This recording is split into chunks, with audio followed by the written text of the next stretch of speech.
scenery is different. The vegetation is different. The climate is different. And most of all, the people are different from anything elsewhere to be seen in the whole range of Africa.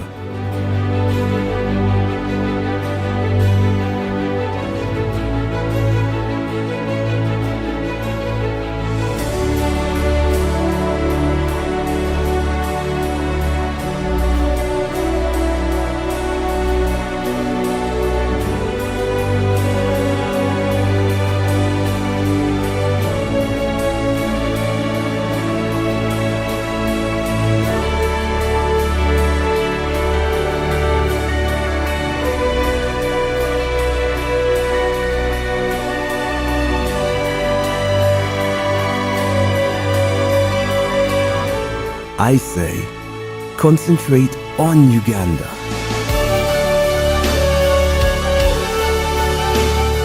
For magnificence, for variety of form and color, for profusion of brilliant life, bird, insect, reptile, beast, and for vast scale.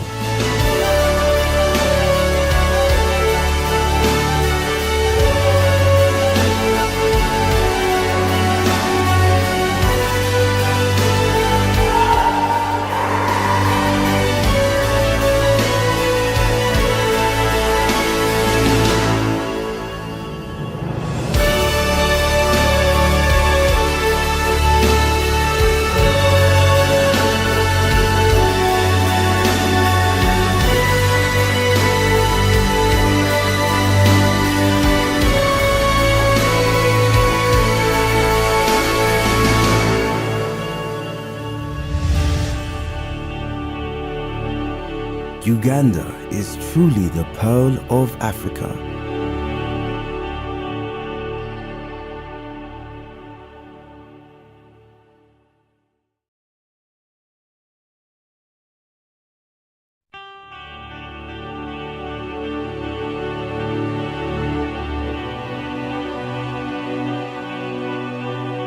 Uganda is a fairy tale.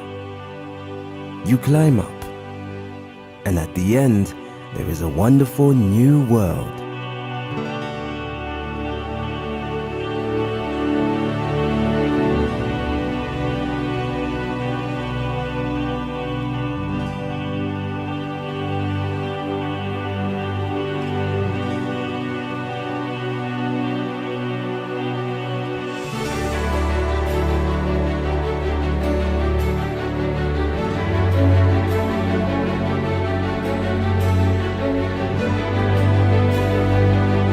The scenery is different. The vegetation is different. The climate is different. And most of all, the people are different from anything elsewhere to be seen in the whole range of Africa.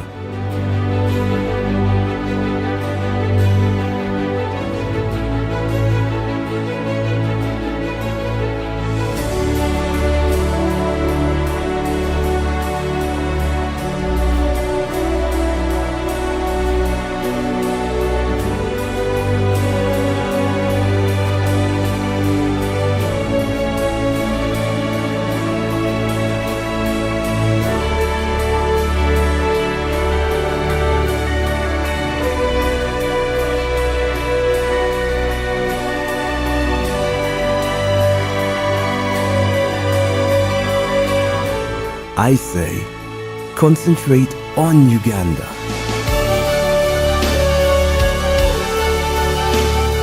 For magnificence, for variety of form and color, for profusion of brilliant life, bird, insect, reptile, beast, and for vast scale.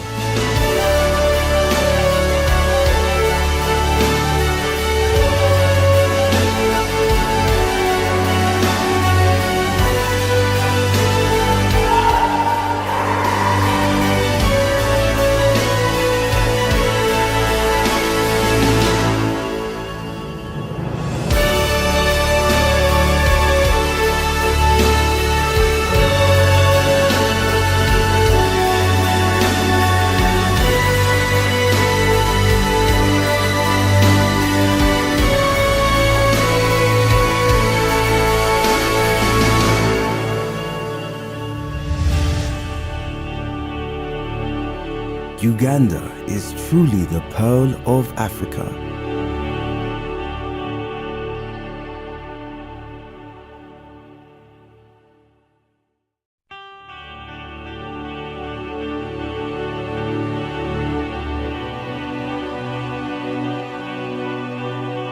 Uganda is a fairy tale. You climb up, and at the end, there is a wonderful new world.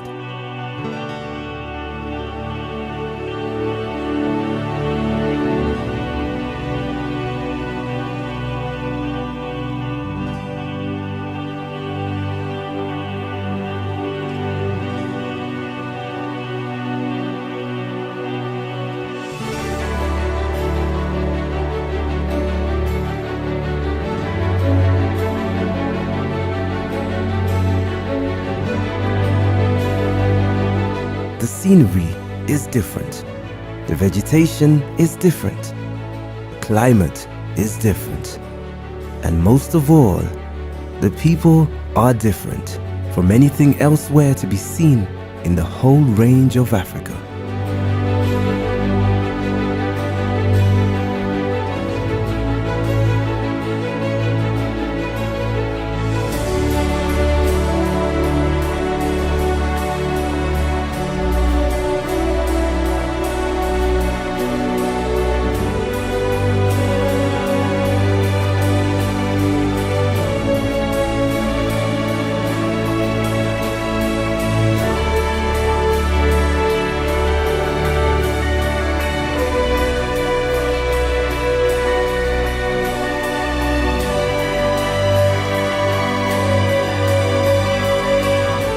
I say, concentrate on Uganda.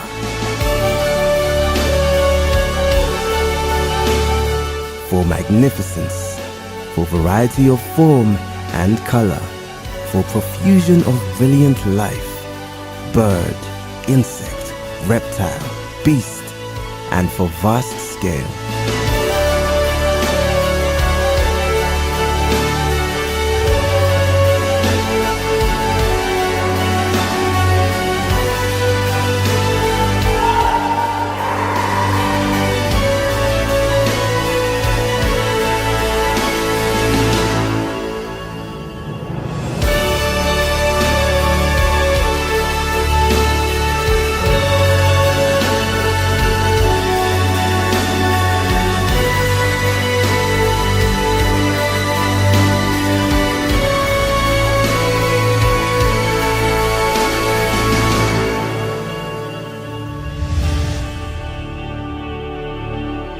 Uganda is truly the pearl of Africa.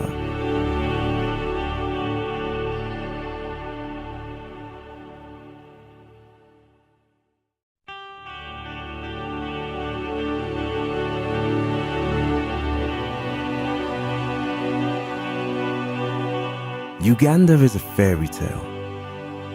You climb up, and at the end, there is a wonderful new world.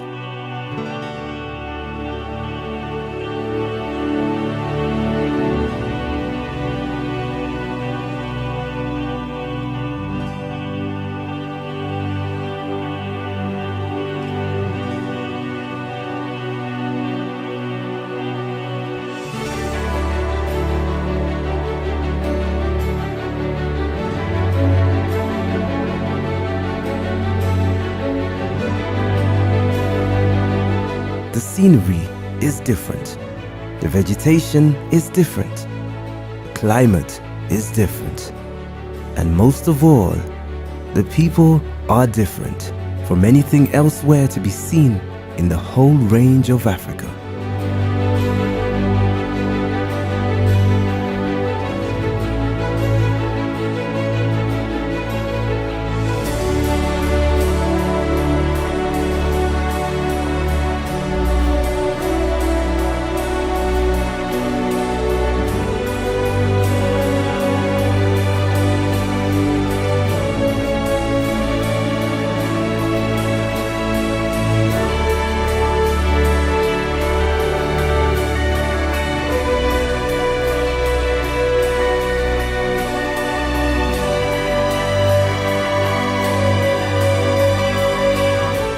I say, concentrate on Uganda.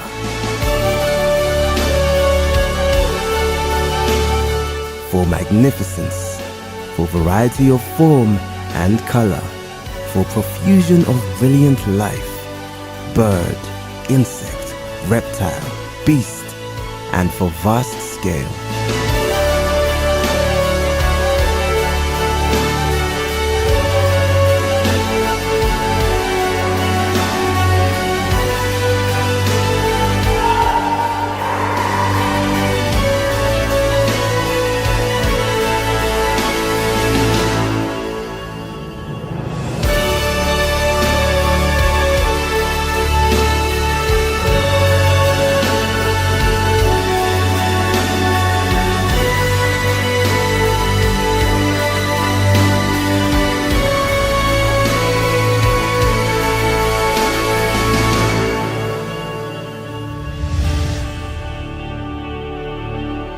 Uganda is truly the pearl of Africa.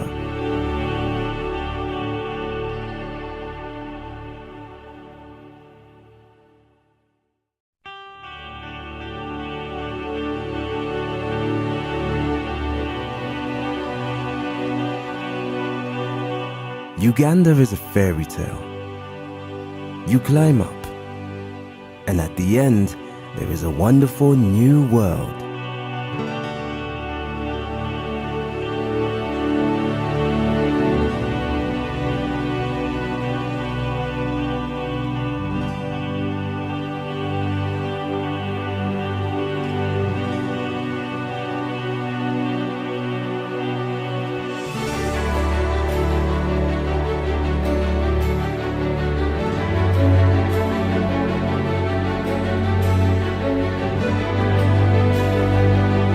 The scenery is different.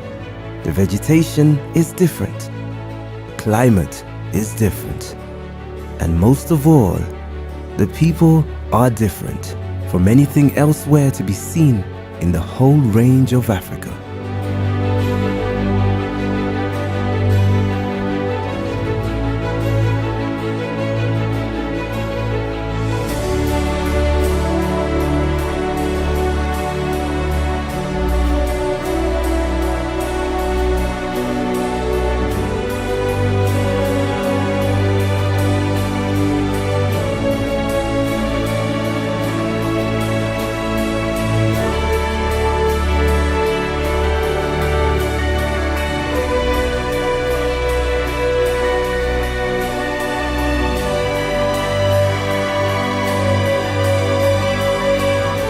I say, concentrate on Uganda.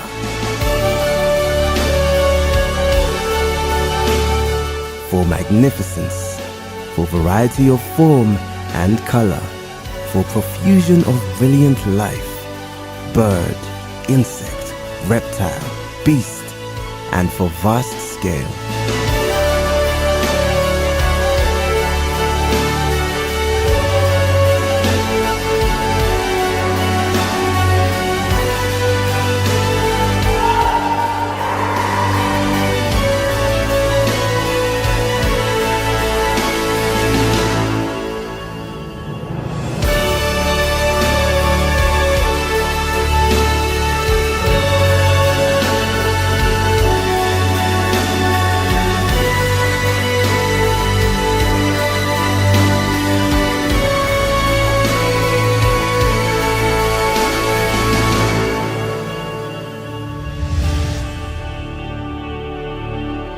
Uganda is truly the pearl of Africa.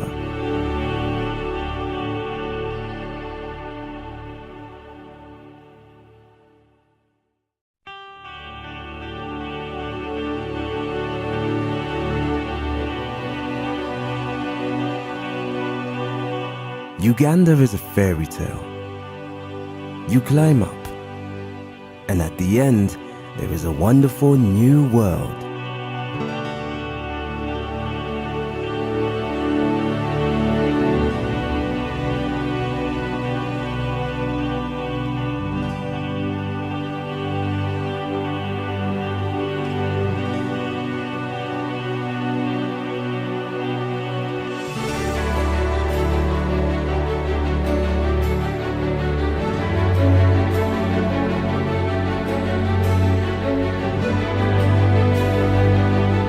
The scenery is different.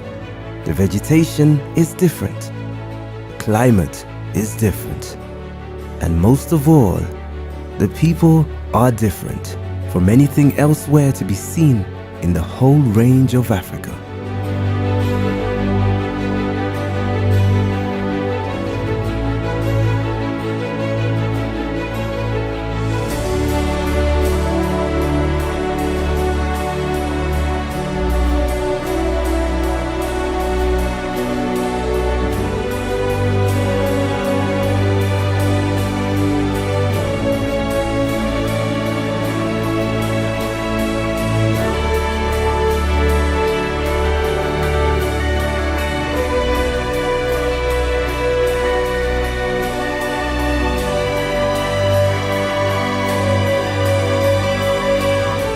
I say, concentrate on Uganda.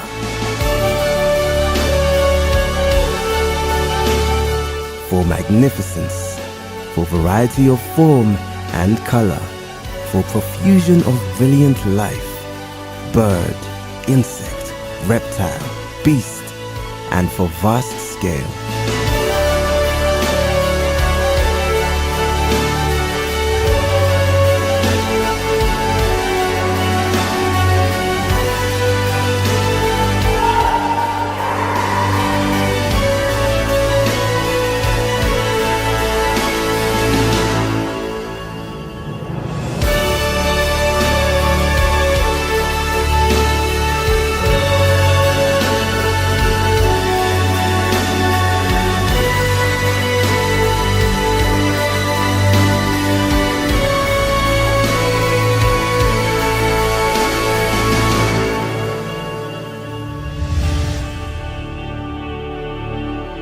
Uganda is truly the pearl of Africa.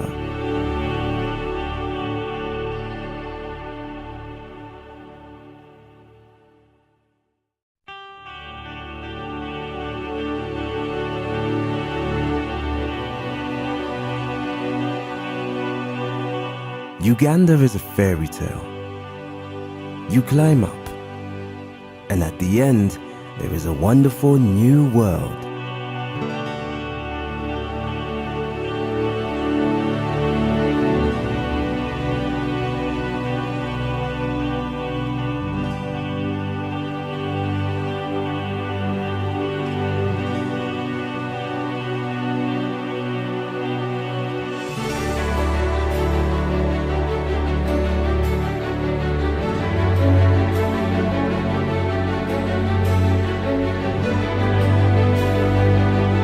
The scenery is different. The vegetation is different. Climate is different. And most of all, the people are different from anything elsewhere to be seen in the whole range of Africa.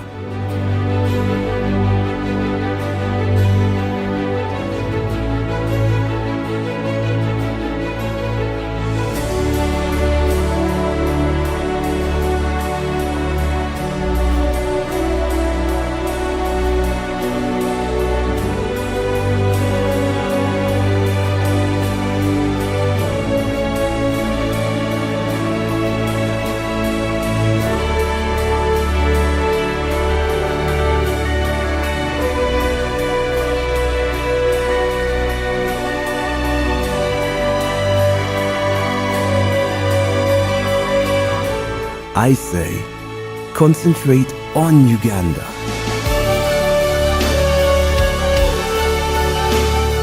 For magnificence, for variety of form and color, for profusion of brilliant life, bird, insect, reptile, beast, and for vast scale.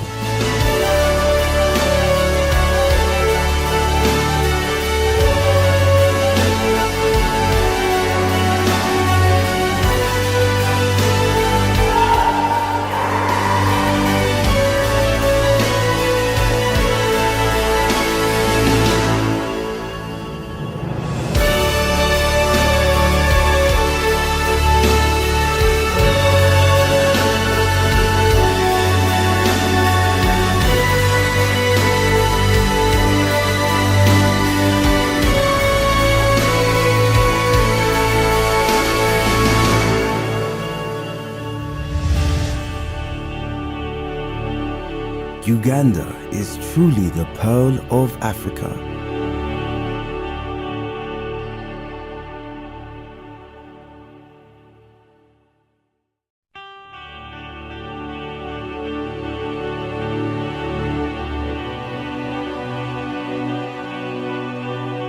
Uganda is a fairy tale. You climb up, and at the end, there is a wonderful new world.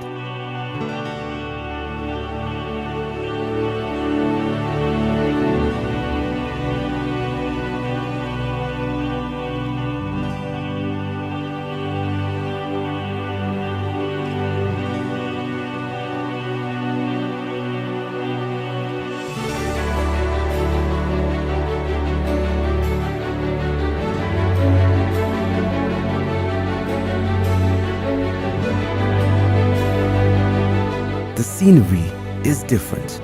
The vegetation is different. The climate is different. And most of all, the people are different from anything elsewhere to be seen in the whole range of Africa.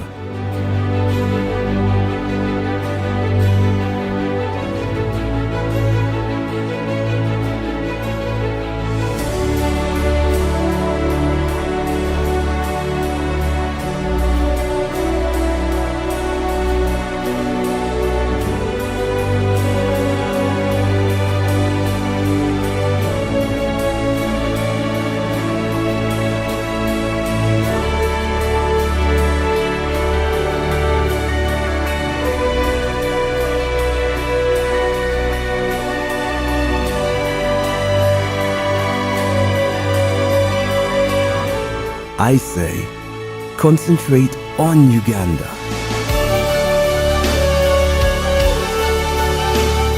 For magnificence, for variety of form and color, for profusion of brilliant life, bird, insect, reptile, beast, and for vast scale.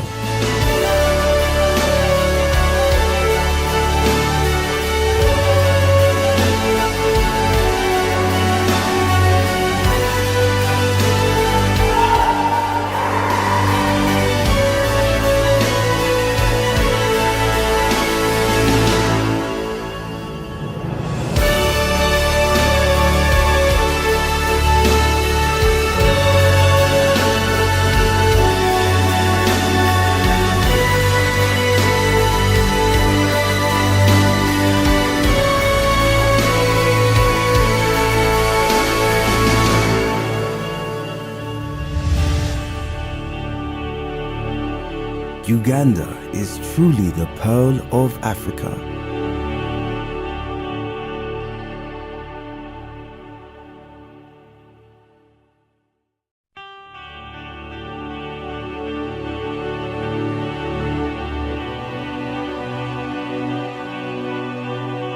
Uganda. Okay, so where we'll begin, you know our anthem and you know our tagline as a country, for God and my country. I would like to invite Sophie to give us a word of prayer so that everything we do is blessed and in good hands with the Lord God. Sophie, please come and say a word of prayer. Let's pray. Humble ourselves, word of prayer. Almighty God in heaven, we thank you for the blessing of this day. We thank you for our country, Uganda. We also thank you for the Pearl of Africa Tourism Expo 2024. Almighty, as we are going to discuss the emerging trends in tourism for this session, be in our midst. Amen. Thank you so much, Sophie. That was a wonderful prayer, setting stage for our deliberations today. I want to welcome you all. I will not attempt at all to introduce the distinguished guests amongst us today, because you're all distinguished in your respective capacities. But I need to recognize my director, otherwise I will have problems. Director of Tourism, Wildlife and Antiquities, Mr. Basil Ajay, you're most welcome. Thank you for joining us today. We are meeting today in a great discussion of the emerging trends of tourism. It's so important because tourism, is a very trendy business. Every single day, something new comes up. Some people are even interested in going to war zones to make some tours. But I hope many of you are not interested in that kind of tourism. But yes, tourism is a very trendy business, and it has come from far. Back in the 19th century, in the 18s, it was more of exploration, getting to know new lands. Let's go and get to know Africa. Let's go get to know where the Americas are. Let's go and get to know the Chinas and so on and so forth, especially driven by Europe at the time, because Europe was slightly more civilized than or advanced than many of the other areas. So that is how people used to move around. And the second most prominent one was faith-based. People in search of spiritual enrichment would go around. I think that one is even older. Since the times of Jesus, since the times of Buddha, people moved around to spread the gospel, but also in search for new lands and discovery, connecting with new cultures. I would say from around 1950, when we talked about 25 million visitors all over the world, 1950, we're just talking about 25 million people who were moving around the world as tourists. We are now talking billions of people moving around, thanks to travel, thanks to the technologies that have come up. It is exponentially growing and is the fastest growing industry that we're talking about. And inevitably, there are new changes, new trends that are coming out in tourism. We are privileged today as part of the Poate 2024 to talk about the emerging trends in tourism, to share these experiences and prepare ourselves better for yet a very competitive industry that we are all in. To begin off the discussion, of course, we'll have a presentation from a professor, I would say. Dr. Manyara is a good old friend of mine. We've moved around a few places. He's been involved in quite a number of intellectual engagements. He's taught tourism. He's with UNECA on the economic desk and has been behind many of the tourism planning processes that we've had on the continent, the African Union, within the IGAD framework, and within the ESC framework. So he's really somebody knowledgeable about where tourism is coming from and where it is going. He's also a tourist. We've met in a few odd places, and he really knows how to enjoy himself. So he knows the trends very well. I want to welcome Dr. Geoffrey Manyara to come and give us the emerging trends in tourism as an opening presentation, after which I will introduce to you a very wonderful cast of discussants to dissect this topic a little more. Dr. Manyara, you're most welcome.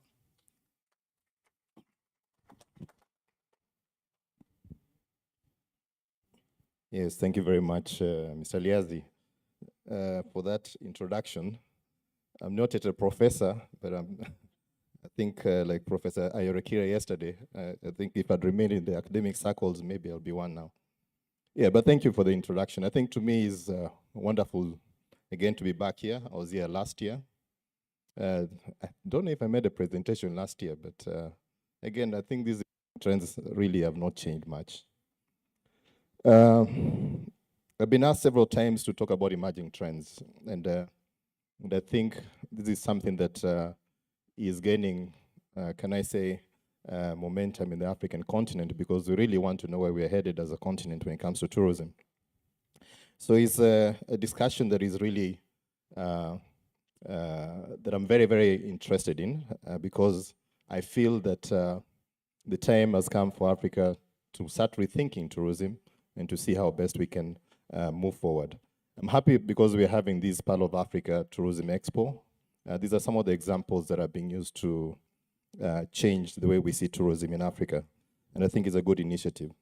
So changing tourism trends in Africa. I think this is the, I hope by the end of this presentation, I will have changed your perception about tourism in Africa. This is what I hope to do. So basically what I'll be doing, I'll be looking at tourism in Africa, contextualizing it within the African context. Talk about tourism and the African continental free trade area. Talk about aviation and tourism. This is a new area that is emerging as well that I thought that we need to start talking about if you talk about tourism in Africa. Look at the tourism value chains and some of the prospects that are emerging in terms of domestic and regional tourism, and also talk about some of the policies, protocols, and instruments that are within the African continent that could help us develop our tourism sector. So when we talk about tourism in Africa, traditionally tourism in Africa has been known to be in the northern part of Africa, the southern part, and eastern Africa. But we're increasingly seeing a change in that trend. We're seeing Central Africa countries coming up, thinking about tourism, West Africa, and so forth. And if you think about the traditional destinations that we had previously, the common destinations are obviously Egypt, South Africa, Kenya, Tanzania, and that sort of thing. But we've seen a changing trend. And here we have, looking at the trend between 2009 and 2019, we've seen a growing, changing trend in terms of economies rethinking about other sectors that could help them bring about or realize the development priorities. So as you can see here, and I thought, I initially was looking at the top 10 fastest growing tourism economies in Africa. But I thought maybe why also not look at Uganda. But as you can see here, we have Sao Tome and Principe, which is an island state. We have countries like Togo. We have countries like Lesotho, Cote d'Ivoire, Rwanda, especially the prioritization there in tourism. And I think the point I'm trying to make here is that these are originally non-traditional tourism destinations. So increasingly, we'll see more and more countries embracing tourism in that regard. Why? Again, we'll look at the reason why that is the case. I'll explain. Yeah. So we have Ethiopia. Ethiopia, we worked on Ethiopia when we did the IGAD Tourism Master Plan. I think Eliazi was there. That's 2013. It was launched in 2013. Since then, they did their tourism master plan. They've embraced it in their growth and tourism transformation plan. And we're seeing this beginning to realize the benefits in terms of growth. Then we have DRC, Guinea, Mozambique, Cameroon, and Uganda. Between 2010 and 2009, the growth rate for tourism, in terms of tourism, was about 8%. So it's a remarkable achievement I think Uganda has done, and we can see the numbers growing. It goes to show that when you prioritize the tourism sector, you put in place mechanisms, you can actually spur tourism growth. Mentioned a country like Rwanda that is also putting a lot of emphasis on tourism, and we can see the benefits the country is beginning to reap in that regard. So why are countries embracing tourism? But first of all, just to mention that when you look at the tourism sector in the African continent, it's emerging to become a very important sector. Previously, the African Union was not looking at tourism, but now, for those of you who know about Agenda 2063, by show of hands, anybody who's aware of Agenda 2063? I think someone once said the African leaders were putting agenda because they will not be there in 2063, eh? Because if the goals are not realized, then they will not be blamed. But in Agenda 2063, of course, is the development blueprint for the African continent, and it identifies various sectors. One of the sectors that it has identified is tourism. It's one of those sectors can help us realize the goals of the African continent, or the African continent. So currently, as of before COVID, contribution of tourism to the African economy was valued at about 70% of the gross domestic product, valued at about $180 billion US. Again, you can see there is a major economy. In terms of exports, total exports, the share of tourism contribution to total exports is about 12%, valued about $66 billion before COVID. And we like to talk about pre-COVID, because that's what gives us the more realistic pictures about the tourism sector. Of course, we can see the things already changing. The other thing is that when you look at the tourism sector and compare it with other sectors, for example, manufacturing, the financial services and so forth, tourism sector in that regard is actually bigger than these two sectors combined. So it is a very important sector. But again, it is a major employer. Employs about 25 million people. I think this is something good. If you want to generate employment, one of the sectors can help you do that is tourism. And that could be one of the reasons why we're seeing a number of African member states beginning to embrace tourism from that perspective, because of the potential that the potential it has for job creation. A study was done by World Bank, I think it was in Zambia, and they looked at, if I gave you $250,000, which sectors would you invest that in? So they looked at agriculture, they looked at mining, and looked at tourism. The conclusion of that study was that if you invested $250 in tourism, you will generate more jobs than in mining and in agriculture. So it makes a business case for investing in the tourism sector because it's labor intensive. And as I say, that is why we're seeing a changing trend in a number of African member states embracing tourism. Of course, the fact has been that the traditional sectors of mining, the extractives, agriculture, have sort of failed to bring meaningful development in the African continent. And so we're seeing this changing trend, trying to look at other sectors that can help us realize our development priorities. When it comes to capital investments as well, this is again something that we're seeing a changing trend. As you can see from this figure that I have here, traditional, of course, we saw a lot of investments coming into East Africa, South Africa, and still that remains the case. But we're seeing increasingly, like, for example, if you look at West Africa, for example, that's taken a large share of investments. That is because of the prioritization of the tourism sector. You can see West Africa accounting for about 18% of new investments in the tourism sector. So East Africa is still at 11%, but we're seeing increasingly other regions coming up in that sense. So we'll be seeing, one of the reasons being that a lot of these countries, for example, in West Africa, their tourism infrastructure is still relatively undeveloped, and there's the need to invest in, for example, in new hotels, new facilities and so forth, new convention centers, and so forth and so forth. So you'll see a lot of investments heading that way. But we're still seeing the traditional destinations, Southern Africa and North Africa, for example, still controlling the bulk of the capital investments in the tourism sector. Again, as you can see, that's more than 60% of all total investments are still going to the northern part. But this, again, we'll see again with West Africa prioritizing the tourism sector as well, with the trend changing in that regard. Again, the simple tourism has been a driver of economic growth in Africa. So looking at the trends, looking at the tourism growth, looking at the average growth rate for the African continent, the tourism sector has been growing on average faster than the African average growth rate. And of course, the conclusion is that tourism is actually one of the drivers of growth in the African continent. And that is why it's being increasingly being prioritized by the African Union, regional economic communities, and so forth and so forth. Now, there is a concern for us. As we are growing, we're not growing at par with the rest of the world. Why am I saying this? As you can see here, what we have in blue, the first graph is looking at the share in terms of receipts and GDP. Africa's share is actually declining. We can see the average share of the tourism global GDP for Africa is about 2%. Actually, it's actually declining. It's now about 1.7, 1.8%. The same goes in terms of receipts. Of the total receipts, Africa accounts for only close to 3% of the receipts, 3.4% of the receipts. So we're still not growing as fast as we should be growing.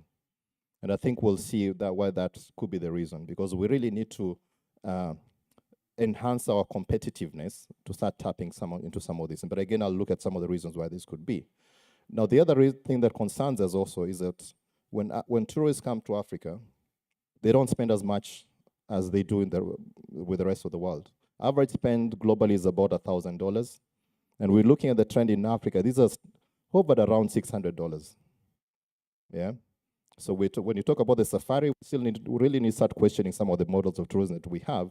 What do we need to do to enhance the average spend for tourists when they come to the continent. Yeah, and I think this is something that we can explore in this context. So average spend in Africa per tourist is about $600. It's not much. Yeah. Yes, which brings me to this discussion. I don't know how many of you, by show of hands, know about the African Continental Free Trade Area. Show of hands, 1, 2, 3. Okay, it's about 2% of this group know about the African Continental Free Trade Area. Yet in 2018, I think about, was it 40 presidents met in Rwanda and signed the African Continental Free Trade Area document? You know, so it's a very important thing for the African continent. As you may be aware, the African Continental Free Trade Area's goal is to increase the level of trade, intra-Africa trade. Do you know to what extent Africans trade with each other? By show of hands, any? Sorry? Minimal. Percentage-wise? About 16% of trade in Africa is intra-Africa trade. Just 16%. We don't trade with each other. One of the reasons being that for us to talk about that, we have to look at the challenges that have been there, because trade in Africa has not been free. There are too many barriers and so many challenges that are there. And when you compare ourselves with the rest of the world, we see that intra-regional trade is quite key. In fact, your major trading partners should be your neighbors. That's the way it's supposed to be. So it brings us to this discussion on tourism and the AFCFTA. Just for your information, tourism has been identified as one of the 5 services priority sectors under the African Continental Free Trade Area. It's a priority sector, so it's, and unfortunately we don't know who's talking about this, but it's been identified as a priority sector. Which brought me to thinking about and looking at it more critically. Now, as you may be aware, 80% of tourists travel within what? Within their regions. If you look at, just to give you some examples, these are the top 10 destinations of the world. We have France, Spain, USA, China, all the way to Germany. Now, what we have in orange there are their international markets. So look at, do you know how many visitors France receives in a year? Roughly? Show of hands? No idea. How many tourists does Africa receive in a year? Okay, let's talk about pre-COVID. Pre-COVID. You look shocked. So Africa received about 73 million visitors in 2019. Do you know how many visitors France received in 2019? How many? 300 million, close. It was about 88 million visitors. So France received more visitors than the whole of the African continent combined. Now, where is France getting most of the visitors from? Sorry? From Europe, right? And do you know what happens in Europe? How do people move in Europe? They have visas, infrastructure, all those sort of things. So you begin to look at destinations, look at them, what actually facilitates growth in these destinations. One, of course, their regional markets are very important. And this is what we need to strive for when it comes to the African continent. What we have there is looking at the African continent and looking at intra-Africa arrivals and also looking at the international markets. We're not doing too badly when you compare with the other trade sectors. Intra-Africa trade, as I said, is about 16%, but when you look at intra-Africa travel, is about 50%. So we're not doing too badly, yeah? But we need to aspire to get to the 80% level. Now, there is a reason why we need to look at this more closely, and why I talked about the tourism and the Continental Free Trade Area. Let's talk about a country like looking at France. I said France receives about 88 million visitors as of 2019. So this prompted us to look at it more critically. So we started looking at trading partners. Who are France trading partners?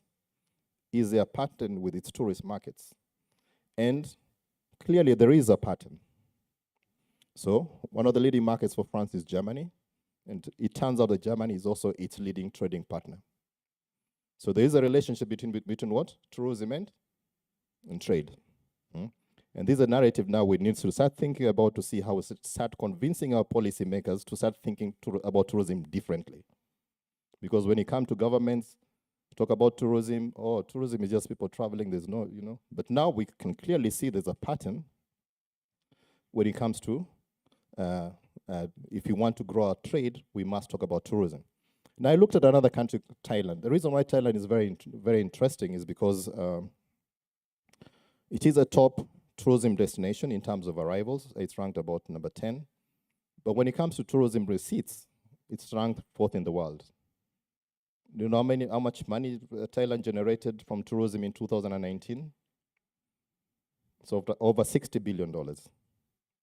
Africa generated, well, just about $50 billion. So Thailand made more money from tourism than the whole of the African continent combined.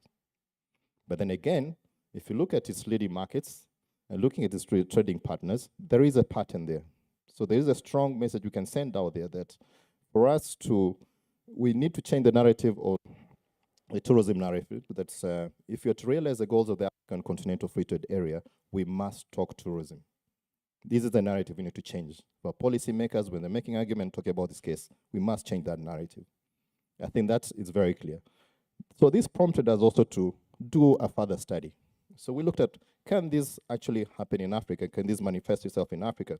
So we did a modeling or looking at tourism and trade in Africa, and the conclusions were actually very positive, that an increase in tourism in Africa will lead to an increase in trade. So this is based on empirical evidence that we looked at this and the data that we collected and so forth. Not the other way around. An increase in trade will not lead to an increase in tourism. And there's an explanation to this. The reason why intra-regional trade in Europe, in Asia is thriving is because of the nature of tourism.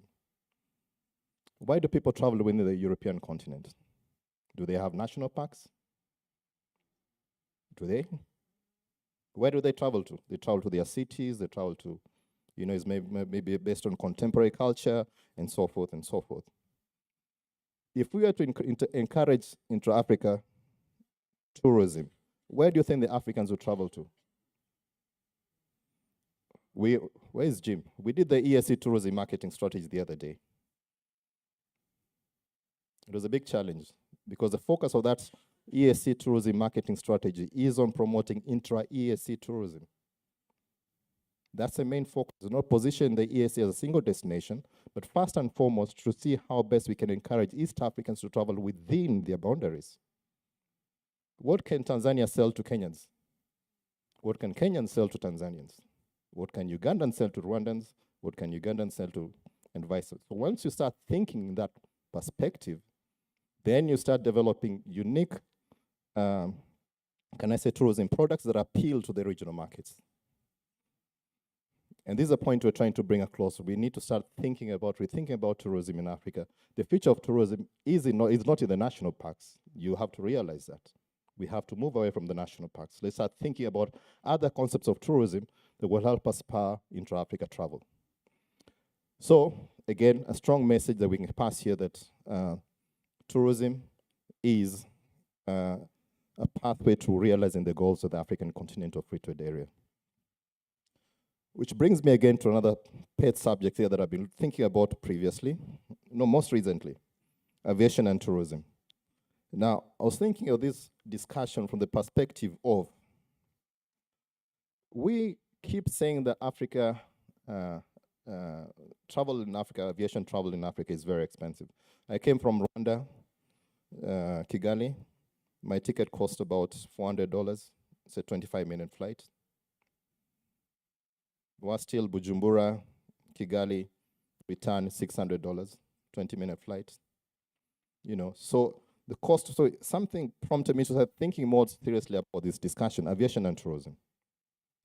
And I think this forum in which we can start looking and reflecting on these things seriously and to see why tourism in Africa is actually not developing as fast as it should be.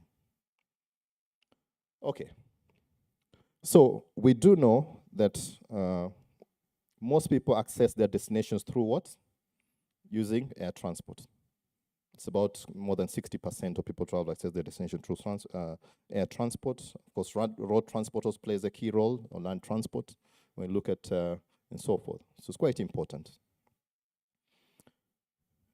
Now, when we think about the African continent, this is where the challenge comes in. Africa is home to the second largest population in the world. It is the second largest continent in the world. Yet it accounts for only 2% of the air transport market. 2% of all the planes in the air land and take off in Africa. Just 2%. Just to even show you, to make it even worse, if you look at the aircraft orders, delivery and so forth, 2016 and the projection to 2036, as we can see, the world there is close to over 45,000 planes that will be required in the whole world by 2036. Do you know the amount of planes Africa has ordered, or rather the projection is 1,600 planes by 2036 only. In 2016, the delivery of new aircraft was about 700 planes. You can see where the rest of the world is at. Yeah? We are not growing. There's a big challenge. Right now, there's a lot of disruptions when it comes to planes. I don't know if you've experienced that. If you're traveling within the African continent, flights are always delayed, cancelled. Do you know why that is? Because there's no capacity. When Africa places an order for planes, they are the last people to be considered. We're the last. It's a bit worrying. How do you expect to grow your tourism sector when you have such issues affecting you? This is why we're not growing as fast as the rest of the world. You look at Asia, for example, Asia Pacific. You look at its plane projections, over 20,000, close to 20,000 planes by 2036, new planes.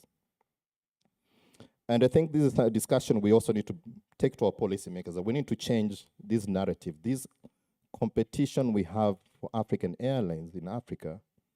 There's too much, the market is too big for us to minimize our growth. We need to think about the fifth freedoms. I don't know if you know about the freedoms of air, So we need to open up that space. And I'll talk about some of the instruments that are there and why these need to be fast-tracked in terms of the implementation. So tourism and aviation, I think, is quite important for us to think about growing the tourism sector. Yes, another piece of tourism value chains in Africa. Again, yeah, it's very worrying. Let's look at this. Due to weak domestic capacities, non-existent regional value chains. If you put up a hotel in Africa, where do you get your things from? We all go to China. You ask for duty-free facilities. Let's import things from China. Let's do all these things, and that sort of thing. Yeah. So this is due to weak intersectoral linkages, high value added import inputs. When you talk about the African Continental Free Trade Area, one of the things that is supposed to realize, to help us realize, is to strengthen our regional value chains. And we talk about the value chains, we're looking at both the forward and the backward linkages, the value chains. Now, when we talk about the forward value chains, the East African community as a whole has got the highest foreign-based expenditure. You know what that means? So, assuming a tourist spends $1,000, what does he do? Who does he pay? The two operators are here. I'm sure they know, they can tell us this. We've done the Ugandan TSA, so we do know how much money gets into Uganda. Yeah? I think who was the members of that tourism settled account? We know. Bulk of the money does not get to Uganda. You get close to $200 of that 1,000. Money remains outside because the value chains are not linked. It's very weak. Yeah? And also because of the nature of our tourism, we are still insisting on nature-based tourism, and nature-based tourism is mainly consumed by the Western markets. That's okay. There's nothing wrong with that. But then we need to start thinking on how to start tapping into those value chains so that we get at least a bulk of the money coming into the country. Look at an island state like Zanzibar, only 16% of resort requirements are locally sourced. I think yesterday we talked about sustainable tourism and so forth. When you have a scenario like this, you begin 16% of, that's worrying. And the story is the same, across Africa, Gambia, 60% of tourism value is lost, and so forth and so forth. And that is why we need to start rethinking tourism in Africa, thinking about how we need to strengthen our value chains, And we'll look at some of the things that are there and why we really need to talk about strengthening the implementation of some of these things. Yes. Again, sorry, I'm moving very fast. I don't know how much time. You know, I can talk like for 2 hours, so you can control me. The argument has always been that we don't have a strong African tourist market. This is a narrative that has all been passed there. When I talk to the tourism board, the bulk of their budget is still in marketing where? In the traditional source markets, isn't it? I don't want to mention names, but I would assume 80% of your marketing budget still goes to the world travel market, all these, the Frankfurt, what is it? Frankfurt what? Yes, those ones. Now, when you have events like Poate, I think this encourages me because now we're trying to change that perspective and trying to see how best we can, yeah? Yes, you can clap for yourself. I think this is quite positive. It's beginning to change. And one thing I like about COVID to me was a blessing in disguise. You know why? Why was COVID a blessing in disguise? How did the economy survive? It was through domestic tourism. So we think of domestic tourism when we have a problem. When our traditional markets, people have closed, when we have Ebola, what happens? Oh, let's think about the domestic market. Why shouldn't we should be deliberate about this market, isn't it? Not just to think about it when there are problems in the country. No. Let's be deliberate. Just to show you, we did this study. This study was done by the African Development Bank. And they did trying to measure the middle class in Africa. So this is like looking at that sort of a pyramid. So we have, I think it's still the case that 60% of our population still lives below the poverty line, depending on how you define it. But let's go by the African Development Study. So 60% of Africans live below the poverty line. Then 20% of those of the African population, and this is as of 2015, 20% what are referred to as the floating class. These are those who spend about $2 to $4 per day. So assuming we remove people below the poverty line and those, what are they called, the floating class, that's 80% of the African population. What's the population in Africa currently? Anybody? Yeah? So let's talk about the lower middle class, upper middle class, and the upper class. This is your potential African tourist market. It goes to show you that there's a strong African market already, and I'm talking as of 2015. The projection is that by 2030, we should have about 500 million Africans classified as middle class. And what do the middle class people do? They consume services just like their counterparts in the Western world. Yeah? So there's a huge market. But the question we ask, do we have appropriate products for these markets? Are we still going to use the same traditional products to try and capture the African markets? Then I leave that to you for you practitioners to make that decision. So there's a huge market. And this is actually supported by evidence. So when you look at domestic tourism spending, look at a country like South Africa, and here we're looking at 2017, the South Africans spent close to $16 billion in their domestic economies.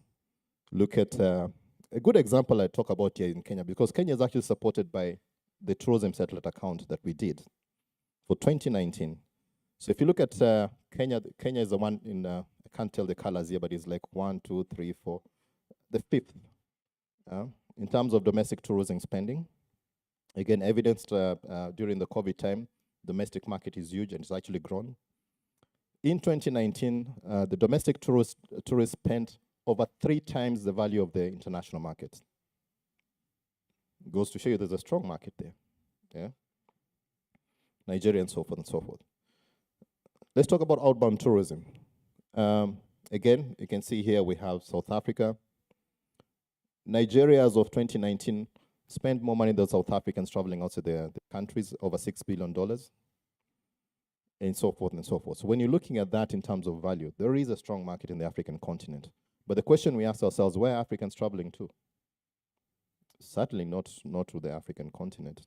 Some are. Majority travel where? Dubai, I don't know. If you're from Francophone country, you travel to your former colonizing master, France. If you're from the UK, you aspire to travel to, from an Anglophone, you aspire to travel to where? To the UK. So we still have those strong colonial ties. But no one is really talking about promoting intra-Africa, because the market is really there. I think we seriously need to start thinking about how best we can rethink about tourism in Africa in that context. So evidence is there.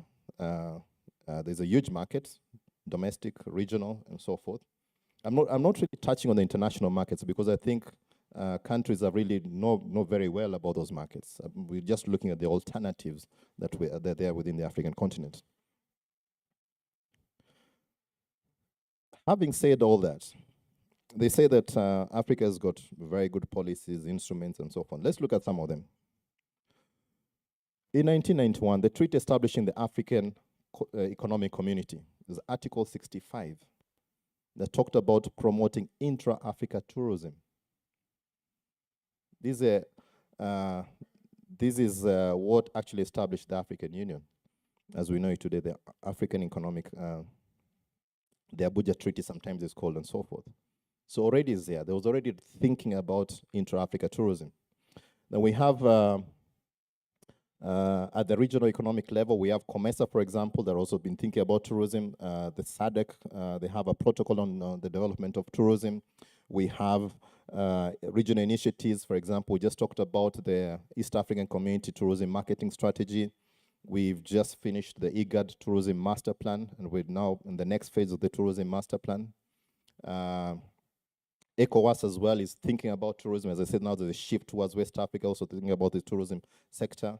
In 2019, the heads of states endorsed the African Strategic Tourism Framework, which would guide tourism development in the context of the African Agenda 2063 and so forth and so forth. So there are all these instruments that are there.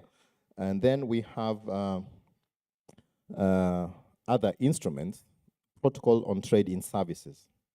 Now, when you talk about the value chains, this is what comes into play, because we have these protocols that can support us in terms of strengthening some of these things and so forth. And there's also an emphasis on tourism. Protocol on free movement of persons, rights of residents and establishment. There's a forum, a CEO forum, that was just ended in Rwanda yesterday. I don't know if you guys heard about it. There's a man called Dangote. Does anybody know Dangote? Dangote says he needs to apply for 35 visas to travel within the African continent in this day and age. If Dangote has problems, how about you and I? How do we expect to grow into Africa tourism if we're still limiting our travel? Again, this is why we say we have these instruments, they should be implemented. Program for infrastructure development in Africa. Again, this brings in elements of air transport, water transport, land, rail, so forth and so forth. Very wonderful, can I say, documents. If fully implemented, then it widens the scope in terms of how Africans can travel within the African continent. It's about having the northern corridor, southern corridor, western corridors, central corridors, all these north to Cape. If all those roads are developed, all those infrastructure ideas are developed, definitely that opens up opportunities for travel. So we don't have to fly. We can drive. We can use a bus. We can use a train. We can go by boat and so forth. So as I say, these are some of the things that are there that are supposed to help us develop the tourism set, but yet, again, that's where the challenge comes in. The aviation, I don't know if you heard about the Yamoussoukro decision declarations, the single African air transport market. which ideally, if fully implemented, the cost of travel and cost of travel will significantly reduce. Cost of travel will significantly reduce, and connectivity will improve. If you want to go to Dar es Salaam from Bujumbura, there is no direct flight. You have to go to Nairobi, Dar es Salaam, right? Yeah. But if you have such instruments fully implemented, then it makes it that very easy. Yeah, and I'm just giving an example in the region which you can relate to. And studies have been shown that if you fully, I think it's 12 countries fully implement the single African air transport market, the benefits in terms of job creation will be very high, benefits in terms of contribution to the economies, and so forth and so forth. So it makes economic sense to fast track. Oh, I understand that we have the Her Excellency Ambassador from the EAC, so maybe there are things we can take and discuss at that level, because really it makes economic sense to fully implement some of these instruments. So in conclusion, yes, just finishing. Do you know where that is, by the way? I like this picture here. On the side. Does it look like Africa? Sorry? No? That's actually Eden Island in Seychelles. So it's an African thing. So it's, yeah. It gives us hope to think that we can, yeah. So tourism is an important economic sector we've seen in Africa. A lot of countries are embracing tourism. There's a shift towards tourism, reason being that traditional sectors have failed to bring about meaningful development. So a lot of countries are thinking about tourism in that sense, and we'll continue seeing that trend changing. Regional economic communities, African Union, all of us are thinking tourism now. My friend Kakbet was there, of course, he's joined the African Union, so you can tell them now you need to push the commissioner to start, we need to start prioritizing tourism. Our global share is small and it's actually even declining. We've seen the reason that why there could be transport is very limiting. There's so many factors. Regional value chains are almost non-existent. So many things that need to be addressed in that context. Intra-Africa tourism will definitely boost intra-Africa trade. It's based by empirical studies. All in all, Africa harbors great tourism potential. We've seen that the tourism prospects, both domestic, intra-Africa, the markets do exist, but importantly, we must rethink our tourism products for the African continent. We must move away from an emphasis on nature-based tourism to other forms of tourism, especially if you're talking about sustainability of some of these sensitive areas. We have to limit numbers to national parks at some point, but we need to start rethinking tourism. I must say, at UNECA, we've worked with Jim, trying to think about our cities. Can we position our cities as tourism destinations? What do we need to do? Why are cities like France, Madrid, key destinations? Why can Kampala become a key destination for tourists? Thinking about other concepts, sports tourism, for example. I'm sure we'll be talking about sports tourism. We work with Rwanda on developing a sports tourism concept, and they're fully embracing it, and we're seeing the benefits of what is happening in Rwanda when it comes to sports tourism, and so forth and so forth. But all in all, we should push our policymakers at the continental level to fully implement the instruments that are already there. We don't need to reinvent the wheel. We have the protocols, we have the programs in place, and so forth that could help us spark tourism growth in the African continent. Thank you very much. I could go on and on, but thank you very much for listening me. Thank you. Wow. Ladies and gentlemen, another round of applause.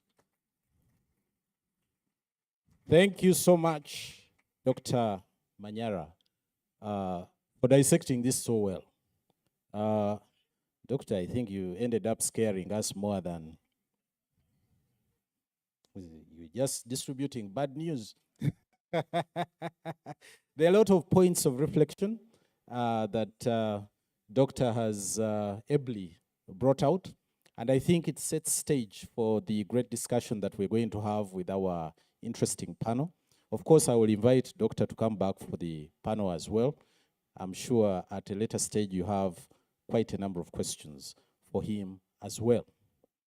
I wanted to bring in a small bridge at this point in time and invite, because we also had another layer of participants who are the young, to whom the future belongs, but who are also key stakeholders in the whole business of tourism that we're talking about, in the growth of this economy, in the future of this country. And in that regard, I would like to invite students from Pearl of Africa International School to come and give us a small poem talking about responsible tourism.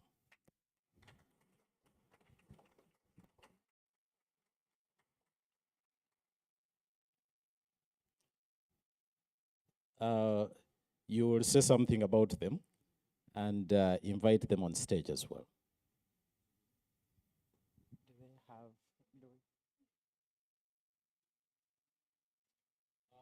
Can I have another microphone, maybe? Another microphone from there?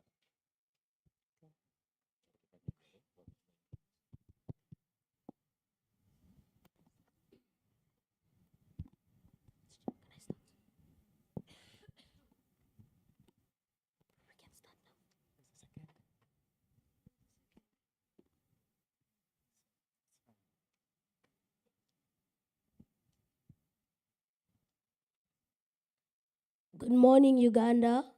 Good morning, Africa. Good morning, the world. This is Pearl of Africa International School in Entebbe, presenting to you a poem titled Responsible Tourism. Uganda, the Pearl of Africa, with its mesmerizing diversity of features, beautiful and awesome creatures. Keep safe your environment, community, and culture. Show respect. Conserving the stunning natural resources and wildlife while supporting local communities. Preserve your surrounding as much as you can while you enjoy your visit, but you must stay in your limits.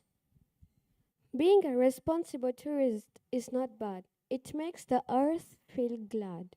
The smoke chokes the sky. It always makes me want to cry. The water that used to be clear and smelled clean now seems like a dream. Everywhere, honking, honking. Anyone who minds about sparing?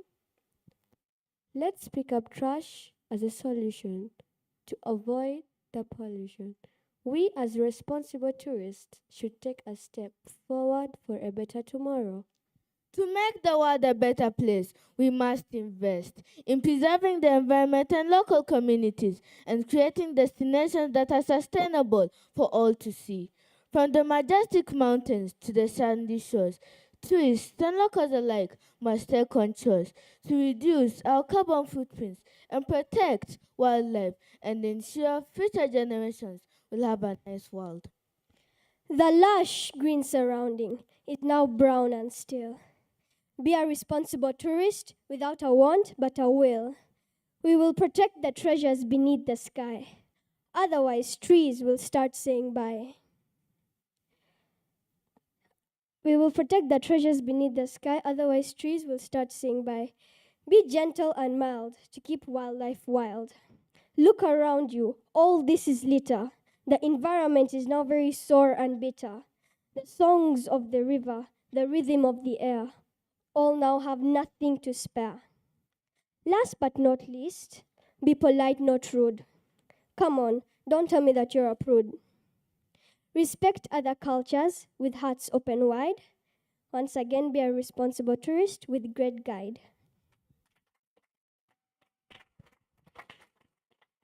The Pearl of Africa, let the pearl shine. Guys, I won't let you off the hook. You first tell me your name. What's your name? Malachi. Malachi. Adia. Adia. Samara. Samara. Simon. Simon. Ladies and gentlemen, another round of applause. That was great. That was very provoking. I hope you guys are not littering around. Otherwise, these guys will be very annoyed with us. Yes. Yes, Pearl of Africa International School I think we promise these adults here are all promising that they will follow the message you're giving them. We thank you so much, but it's also a point of reflection on where the trend is moving. Tourism being more responsible, and it aligns with the theme for Poate 2024. Ladies and gentlemen, we thank you once again. Coming back to the theme, but I would like to make sure everybody's, energy levels are quite high. We have coffee outside. We have, some nice bites outside there. UCDA, Uganda Coffee Development Authority, gladly gave us coffee. Taste it. Uganda has the best coffee for you. We have the best coffee. So I would like to invite you at your free time to please go and pick a cup of coffee, go and pick up a bite so that you feel energized as we move into this interesting discussion. Once again, I would like to thank Dr. Manyara for that presentation, thought-provoking, but also setting the stage of where we stand in as far as tourism is concerned. There were quite a number of issues that I picked through.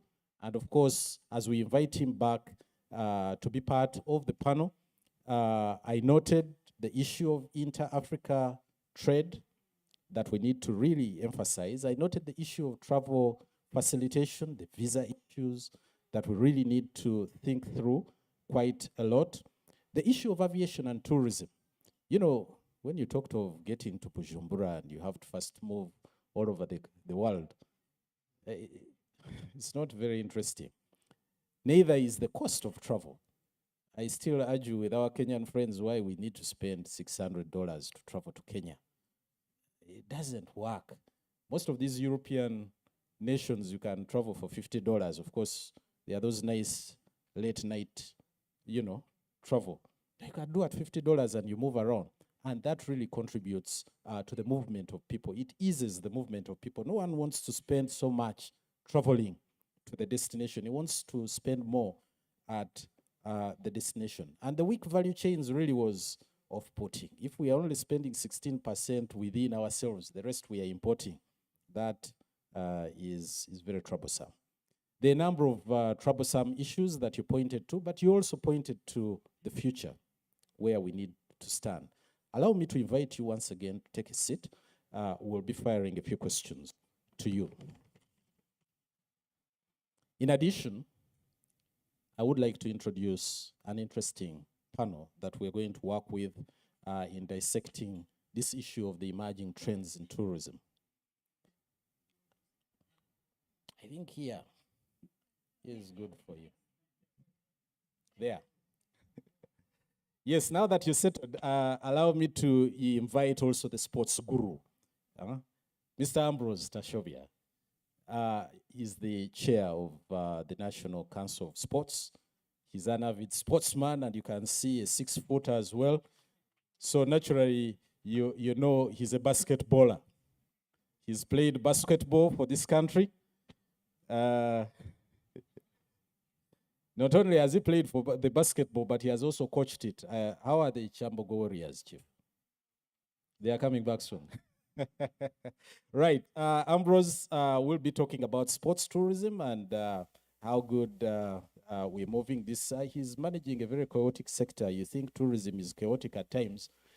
Sports, talk about sports, and you see the fights in there. But he has kept it calm. I no longer hear battles in that place. He's full of passion, and we'll learn more about how we can use sports to attract more people. Once again, Ambrose, you're most welcome. Allow me also now to invite somebody who is advancing big time in the tourism industry, Tony Mulinde.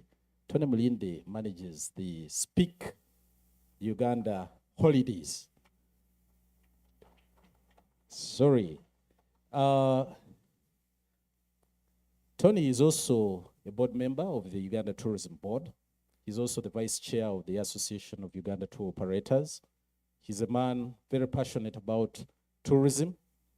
He also speaks German, on top of other languages I won't mention.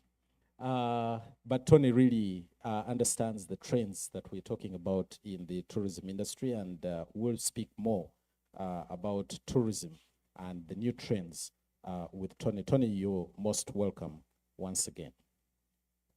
Allow me also to invite somebody. I think I will call him a serial entrepreneur, a fellow who started all sorts of companies. I think you began with Round Bob. Round Bob, it was a booking platform. The man is now in Tripesa, which is also a travel tech company. He's a wildlife enthusiast. The gentleman you see there, David Gonahasa, you're most welcome. He's the man who talks about tech startups and all sorts of things. And we welcome him once again. David, thank you for coming. And also allow me to invite our Vice Chancellor for Victoria University, Dr. Lawrence Muganga. You're most welcome. Dr. Lawrence has been at it all. He's grown Victoria University. You know, it was a small university almost 3 years ago or so, but it's now, you know, one of the major universities. Thanks to the very innovative academic programs that they have, thanks to the digitalization that they have done, but also the clever marketing that Victoria University has employed. So we'll really benefit a lot from his wide experience. I think he has a lot of tentacles in Canada, he has tentacles in Rwanda, really when you're talking about the global experience that he has, but also his knowledge in technology that will be very instrumental. Ladies and gentlemen, that is the team that is going to dissect the topics that we have today.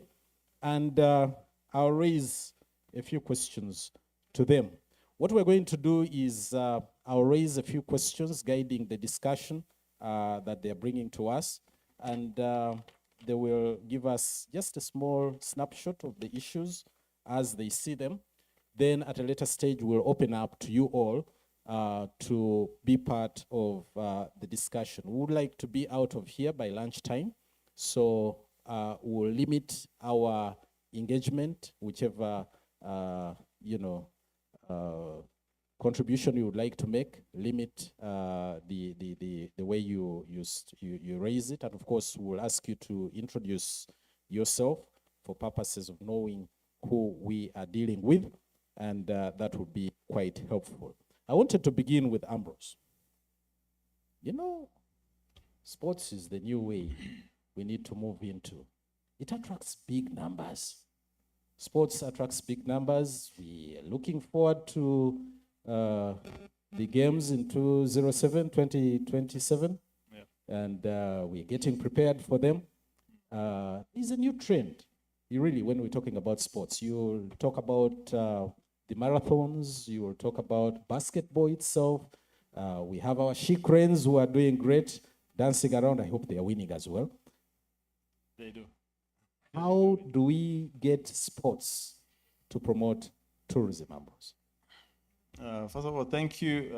Maybe just to add a bit of flesh and context to this topic of sports tourism. I think the numbers that are indicated, they say that it contributes around 10% of the total tourism spend worldwide. But most importantly, tourism, like I said earlier on, is driven by passion.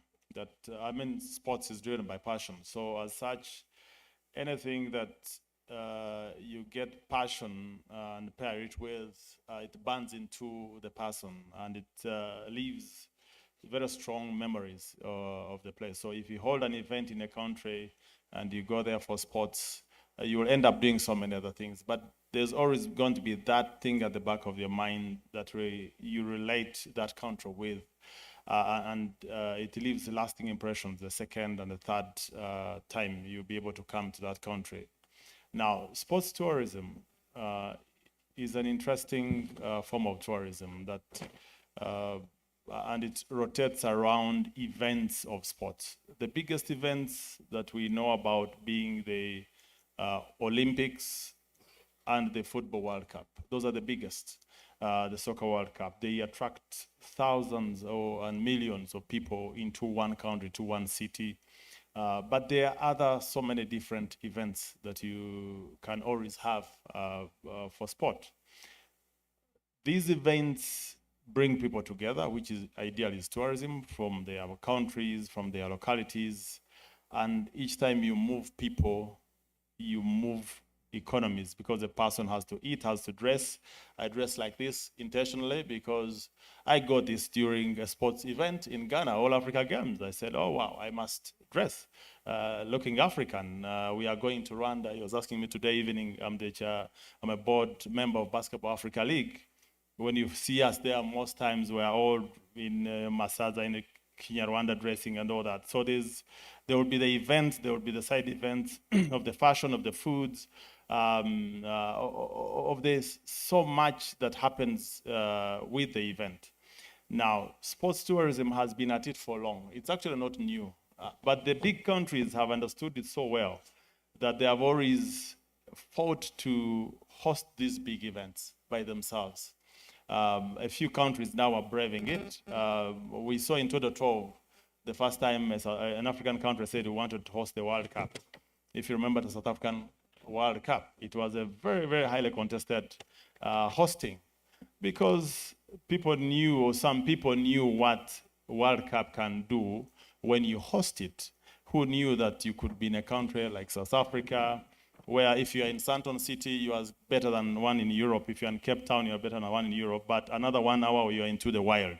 The combination of having such kind of thing. So sports tourism has an ability to shed a huge light to a country in ways that other events do not do. That, for example, right now, everyone is focusing on Paris 2024.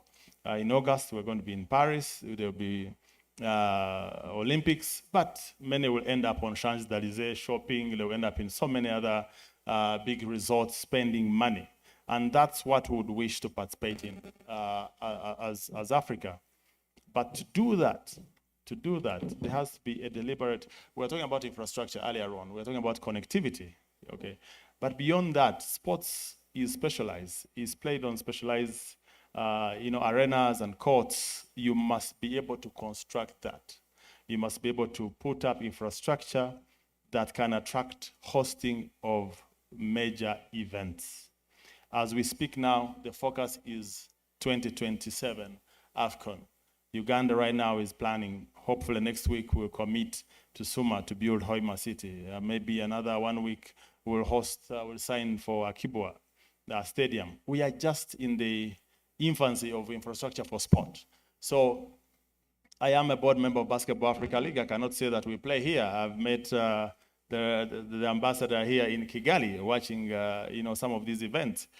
Because they have an arena, now they are able to do so many things. So there's potentials around sports that we must tap into that will need a deliberate effort to be able to realize them. But there are some figures that interest me so much. One is in the demographics of the world.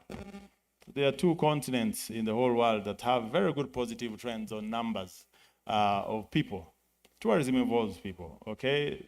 If you start going deep, for example, in Canada's numbers, you start worrying that in another 100 years, whether there will be people there in that country. If you were in Japan at the start of the year, and they told us we are 200 million people by 2050, they are going to be 120. They will lose 80 million people. But when you come to Africa, the trends are going up. So we'll have one of those things that you cannot replace, which is a human being. And that is important in so many ways. In be able to create strong economies, be able to purchase, to consume. If it's for us as sports, to be able to participate in sports, to have the talent for sport. And as a continent, we believe that the best talent for sport is on the African continent. So we must open up to understand how the future looks like, to understand how we can leverage on what we have. And in this case, sports tourism, I think is the way to go. Well, thank you so much. I think that sets stage to really understand the potential we run in as far as sports tourism is concerned. And I think we'll be discussing more in how best we can attract more using sports. I think they're interesting stories you brought up, especially in Rwanda. There are those in Kenya, and Uganda really stands to benefit a lot. We good runners on the global stage. We are known for running, and this is something which we can do. I saw in South Africa people going for 90 kilometers. What is it called, that long run of 90 kilometers? You know, about 10,000 people registering for 90 kilometers of running. Now, that is serious. And now we're talking of the Renzori Marathon, we're talking of the Elgon Marathon. These have the potential of attracting as many people as possible to come into the country, and we'll discuss a little more about that. But I wanted to move also into the realms of technology, tourism and technology. And David, you're good at this area. You would shed some light in how best we can leverage tourism with these technology spaces. Briefly, how? Thank you very much. Whenever I hear this question, or whenever this is presented in conversations, what happens quickly is a number of quick solutions. Let's do digital marketing, let's do this, let's do the other. And I think it's important to first of all appreciate what technology really is, because technology is infrastructure. And if we think about technology that way, then we start to think, what infrastructure do we require to enable our markets? The president just said something around, you need infrastructure for sports tourism. In the same way, you need technology infrastructure to enable tourism as a whole. And I'd like to quickly use the case of what he speaks of, which is AFCON and sports tourism. What are the challenges that we shall face as a country? One, it's going to be, how do we access the market of people coming in? So you have, of course, lots of spend on international marketing, but how do you drive conversion for people to be able to come into Uganda to experience this? Case in point, there's an AFCON every 2 or 3 years, but how many tickets do you see available for you as Ugandans? What you're going to see is people connected to FUFA are going to be invited to travel for AFCON in most cases. And what needs to happen is, we need to be able to build out systems that create full visibility through technology. The second thing you want to think about is, in an area where there's challenges around, say, customer management. Okay? Because look at it this way, you receive an inquiry, I'd like to come and visit Uganda. But then you have no systems to actually track these tourists. Many operators still run basic Excel systems, except Tony, who I'm sure has a great system. But if you're running basic Excel or basic pieces of paper, how do you track these processes? You have challenges around access to finance. How do you solve this? The right data, the right information to negotiate with financing institutions. And the last thing I like to think about is human capital development.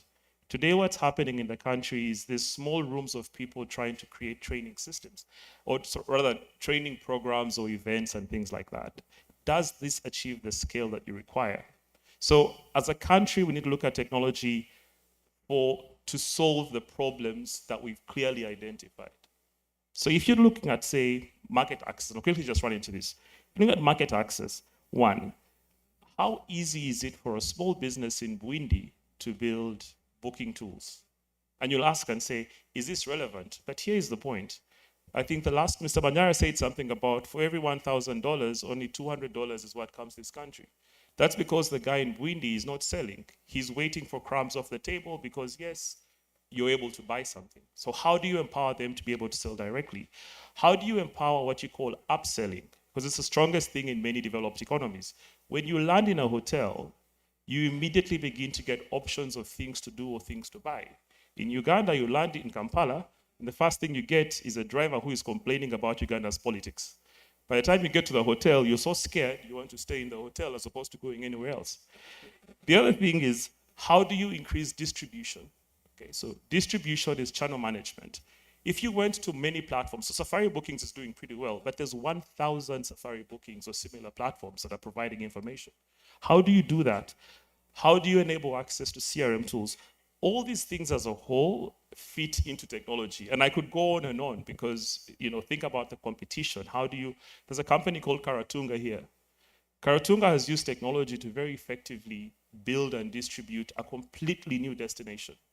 So tech enables diversification, tech enables distribution, tech enables closing of customers, payment systems and the like. And I think As a country, we must build a very deliberate strategy to leverage technology to drive product development, distribution, and industry growth. Wow. David, thank you so much for those perspectives. And I think it opens our minds into, how best can we really upscale the technologies that we're using. Somebody once said that if you're not online, your products are not in the shop. It's like going to the supermarket. If your product is not there, no one will buy it. But if you're not online, then who will buy your product? Because that is the new trend. So I would like you all to reflect and say, are we online? Personally, are you online? Can you be discovered? Are your products online? And if they are online, how are you utilizing these new technologies to make it possible? And the gentleman selling tourism big time, Tony, you should tell us what emerging trends we have in marketing that we're realizing, especially using the new technologies. Thank you, Vivian. Well, I will say it's been really a combination, and I think that that David has really highlighted, and the doctors will spoke really about the opportunities in Africa that we have. I will say that in the last we must all observe that normally, since let's say since the Second World War, there's always been a reset. So if we look at 2008, we had a reset due to the world economic crisis. And now COVID has given us an important reset. And I think, I like what the doctor said, that COVID actually has some opportunities because, wherever there are challenges, there do exist opportunities. And what COVID has done is just reset a few things back to zero, leveled up some ground, and we can build on after COVID. And I think it's a good opportunity, whether it's sports tourism, whether it's digital, in the more IT world, that we can really build a lot of things. And I'll start by saying digitalization is a very important aspect that we are right now seeing, the use of artificial intelligence, the use of virtual reality, where tourists can actually see a destination before they actually get there. They really want to understand what is in Karamoja, what is in Kampala. And that brings into the other discussion that I sometimes like to challenge, especially our young people, because in Uganda we have lots of our young people, that we must be very careful what we share on social media. That many a times we'll talk about the small noises, and we miss the wonderful big picture. We miss to share about our cultures, our traditions, and yet these are the destinations that we really espouse to go to travel to. We'll really focus on the positives about those destinations. The other trends that we're also seeing is in the areas of personalization, whereby most of the travelers are very interested in really getting a personal feel. I'll give an example where we've had some honeymooners. In fact, in Uganda, when we recently had some events, some honeymooners were concerned, but we're seeing a very interesting trend in honeymooners targeting Africa. There are, for example, some new destinations like in Latin America, Brazil, Mexico. And if you're aware, the Latin America culture is very similar to our cultures in Africa. So we're seeing those destinations now demanding for Africa, and especially honeymooners.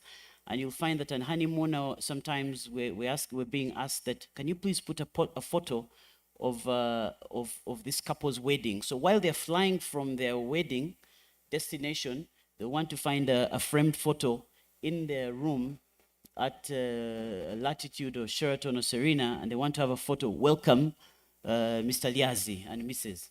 So that makes us say, wow, this is a surprise. So personalization is as well very important. We're as well seeing trends in the areas of wellness travel.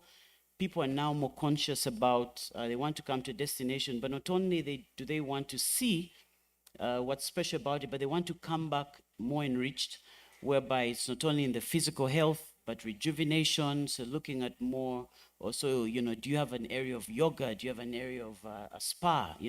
So those elements as well very important.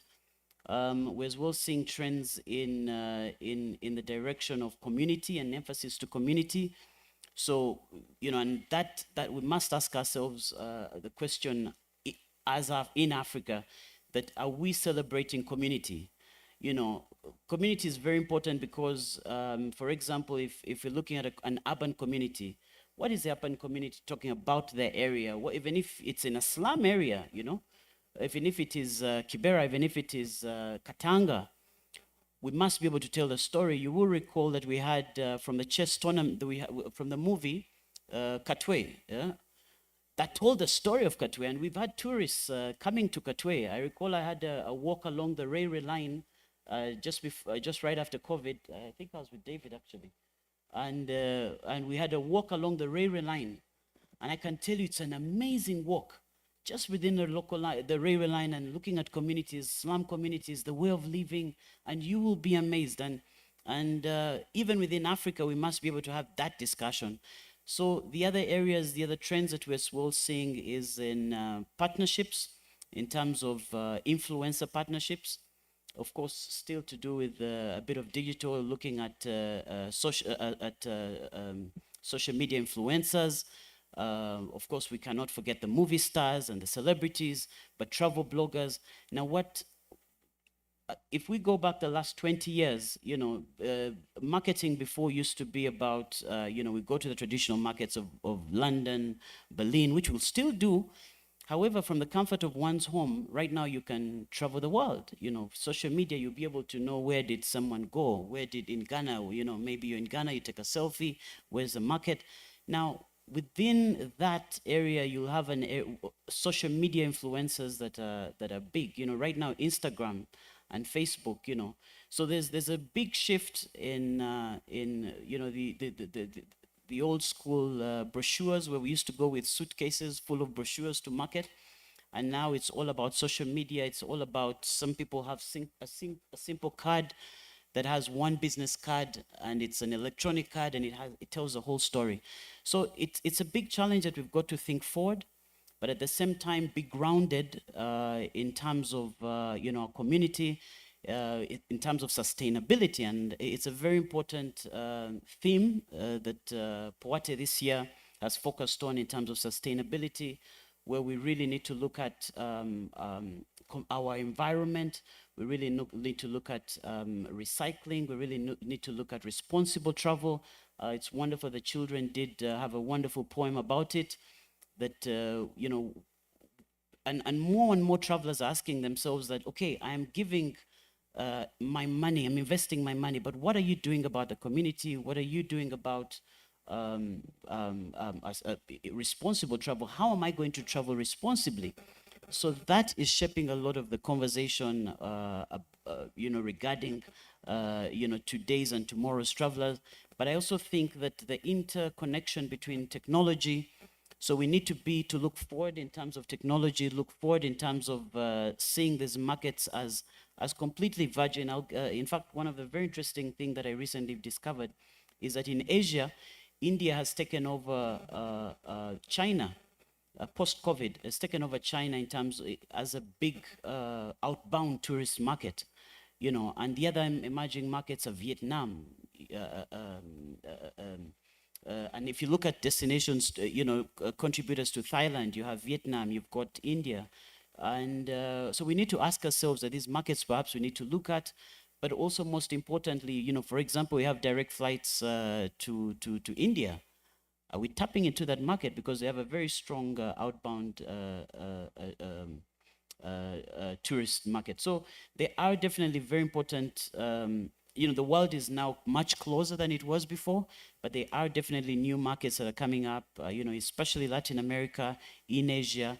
But I do definitely agree with the doctor that we must look at as well intra-Africa travel, domestic tourism, and that is as well very important. I'll finish by saying that, if you look at just within Uganda, I'll talk about Uganda. Our parents never used to travel. 20 years ago, when I was, probably starting out, would say, okay, when I start out, I'll probably buy a car or a piece of land. It was never about travel. But right now, if you talk about the millennials, the Gen Zs, their priorities are different. Their priorities are about travel. You know, they want to go to a place and they want to Instagram and they want to share these experiences. Now, this is very important for us when we look at domestic travel and say, okay, we must package, we must look at the rates that are more accommodative. We must look at a way of looking at these travelers, because these travelers are going to be the next big spenders. They're going to be the middle class. Thank you. Wow, thank you so much. I think that also opens us a little bit into the trends that we are now looking at. They are shifting winds, really. The traditional markets we used to think about, go to Berlin, go to London, and so on and so forth, are shifting a little bit. I think it's interesting to note that more people from India came to Uganda last year than any other country. So the winds are shifting, really. It's also interesting to know that domestic tourism is really picking up. And of course, the mindset change that is being created, that now the Gen Zs, the new generation of people are really thinking about tourism, not in the sense of, you know, we used to think about tourism, that is a Muzungu affair. You know, it is only the people from the West who travel and go wandering around national parks. You know the word Muzungu, what it means? Do Abazungu know what the word Muzungu means? It is associated with the Kuzunga Zunga. Yeah, but now we are appreciating what tourism is all about, the importance of tourism and what we need to do about tourism. But I get that tourism is also a lot or connected with the new trend of technology. And hardly a day goes by without listening to AI. AI is the new thing. I think whenever you get onto TV, they are talking about AI. They're talking about chat boxes, they're talking about chat GPT, they are Gemini, and so on. It's a new trend. I think it's hardly 2 years or something. But regenerative AI is the new trend. I'm not sure whether our jobs are even safe, because these things speak and think much better or faster than we do. So there are threats to do with AI, but there are huge opportunities as well to do with AI. I wanted to ask Dr. Mganga what impact AI has on travel. Thank you very much, and colleagues who have shared their experiences. You ask a very good question, but at the same time also, which listening to what is happening here, and also having witnessed the presentation by Dr. Manyara, and then having small talk. I've been having small talk with different people. You hear the problems we have, infrastructure in this sector of tourism. That's a fact. And it's not even about to go away. We can whine all we want. It's not about to go away very soon.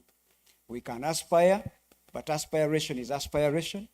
And other self-inflicted bureaucracies, as we know, in the sector. Now, I think David and Tony have also alluded to very, very important things. Now, the question is, in this sector that we want to develop, are we developing it thinking like the people who live in this world today? Or we want to develop a sector for people who lived 20 years ago or 30 years ago? And that's where we are trapped. And I always call that a deprived thinking syndrome, the DTS syndrome that we are going through. Now, let me try to paint a picture coming to AI, but give me a second, I paint a picture for people who are listening to us. When we talk about the global GDP today, of course, inclusive of our part of Africa, Uganda, it is approximating $100 trillion. All right? But that constitutes about $15 trillion from disruptive technology. And that's a convergence of AI, robotics, public blockchain, to those who understand those things. And if you don't understand these things and you're in this sector of tourism, then you have a problem. You have to do so much to understand, because that's where now money is with the tourism sector. So things like immersive technology, I think Tony mentioned those things. When they converge, they create that disruption. Maybe even energy storage. When they converge, they create a situation that is contributing hugely, as of now, 15 trillions to the global GDP. The question is, where are we as a country? How is tourism tapping into that? And then now, even let me make it worse for all of you. By 2030, global GDP is estimated to be around 300 trillions. And the disruptive technology will really shape or constitute around 200 trillions. Again, are we doing the right things that are making us fit into that kind of mix? Now, let me tell you how we are thinking wrong, actually.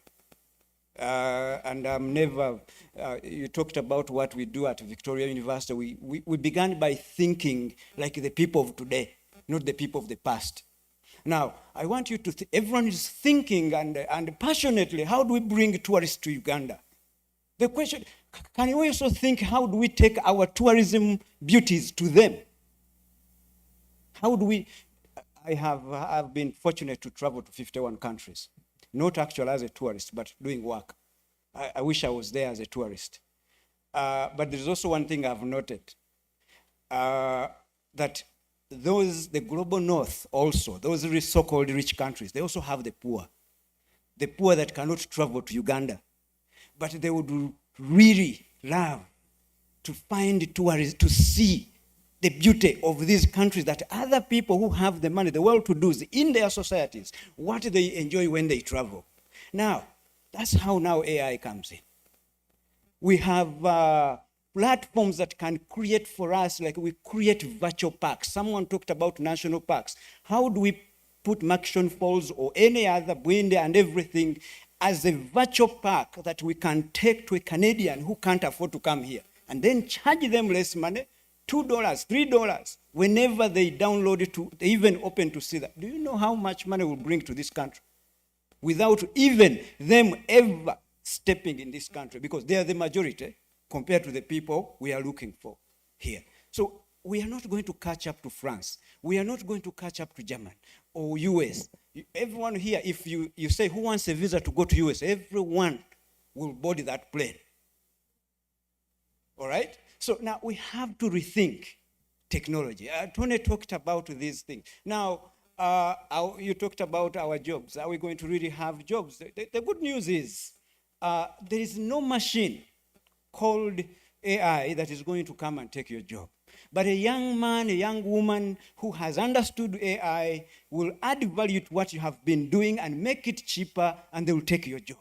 So the question is, are you prepared to embrace this artificial intelligence? Right now we are talking about, we are in the area of maybe, we are talking about narrow domain AI, which is still not thinking, also reasoning AI. We are talking about the generative pre-trained transformer ChatGPT, the Geminis, and Midjourney, and all those things, which we can use actually to beautify our tourism and take it to those people. And then we have showed, if we do that, we cut out the infrastructure problem, we cut out these other bureaucracies, then, and this is a virgin place for everyone. Every country is struggling to understand the potentials that are embedded in these emerging technologies. So the job will not go away, but those who will understand AI will definitely replace those who have been a little bit slow in trying to understand these things. Now, what we have to do is to flip the coin in this sector. These are good, we have them, we can grapple with our infrastructure issues, we can solve them, but there is also a virgin market that no one is exploring.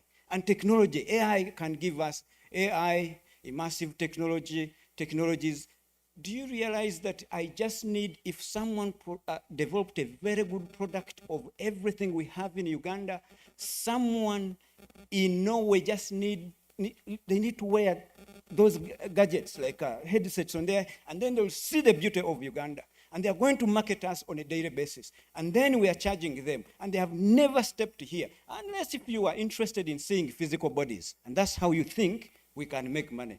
But we can rethink tourism. We can make billions. We can really claim something for the 300 trillions that is to come in 2030. I want you to really understand this, that we are lagging behind. I think recently, this year, that's when I had AU, African Union, a commission thinking about, of a working group to think about AI, to think about. Just imagine, when will that trickle down to Uganda now? Okay? So that's where we are, Mr. Moderator. Thank you. Wow. You guys need to think again. I think things are changing. And changing very seriously. When you talked about these things, I remember about 6 years ago, I went to China and went to the Beijing Zoo. And they had something called 6G. These days we talk of 3G. I think we're still seriously talking about 3G. Yeah, in Uganda, we are still 2G, 3G. The So 5G is artificial. So we went into this theater, and they gave us these immersive technologies, and all of a sudden we started chasing thieves or poachers in the park. And indeed, I had to hold on to the chair because it was real. Yes. It was real. It even started raining, and I thought, yes, that is how far technology is going. And indeed, you can have the experience of a particular destination when you have not moved to that destination. It is possible, and it is already happening. And Tony, you should... But moderator, something Yes. to add. And if we don't do this, this is what is going to happen. Now, the people who are already making money, they will come and pay us little money. They will create these things. And then they will start benefiting from our own resources. That they gave us peanut, we gave them access to wind. Now their people are able to interact with the lions. They can even touch a lion. They can have that experience. And then we lag behind completely. Thank you. I think now you get the story where it is moving. Before I come back to these technology things, let me first get back to Dr. Manyara. You said Zanzibar is getting only 16% of the value locally on the products they sell. Most of these things are gotten from China, they're gotten from Europe, gotten from where? The value, the trickle-down effect, the dollar that really gets to the tour operator or to the down community represents almost just 20%. The rest stops out there. And I think when Dr. Mganga talks about AI, you can see that if we do not change the game, it will continue being the same. They will come, take a good look at Masaba's products, and enjoy them from the other end, being paid big money. So, Doctor, how do we increase our value along this value chain? You noted the problem, but what should we do? Yeah, thank you very much. And it's good to listen to my panelists here. It's quite a wide range of expertise here, and technology, sports tourism, and so on. So I think the answer is already there. But just to say that in the case of Poate, I'm very happy that, just to give an example, the first time that Kenya came to this expo, I think was in 2014.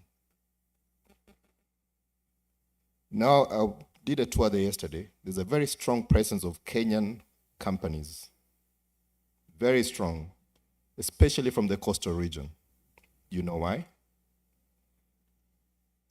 They realize, for example, if you sell your room for $200 in Europe, they get about $40 of that comes to the hotel. They send the same hotel room for $200 to Ugandans, they get what? 100% of the $200.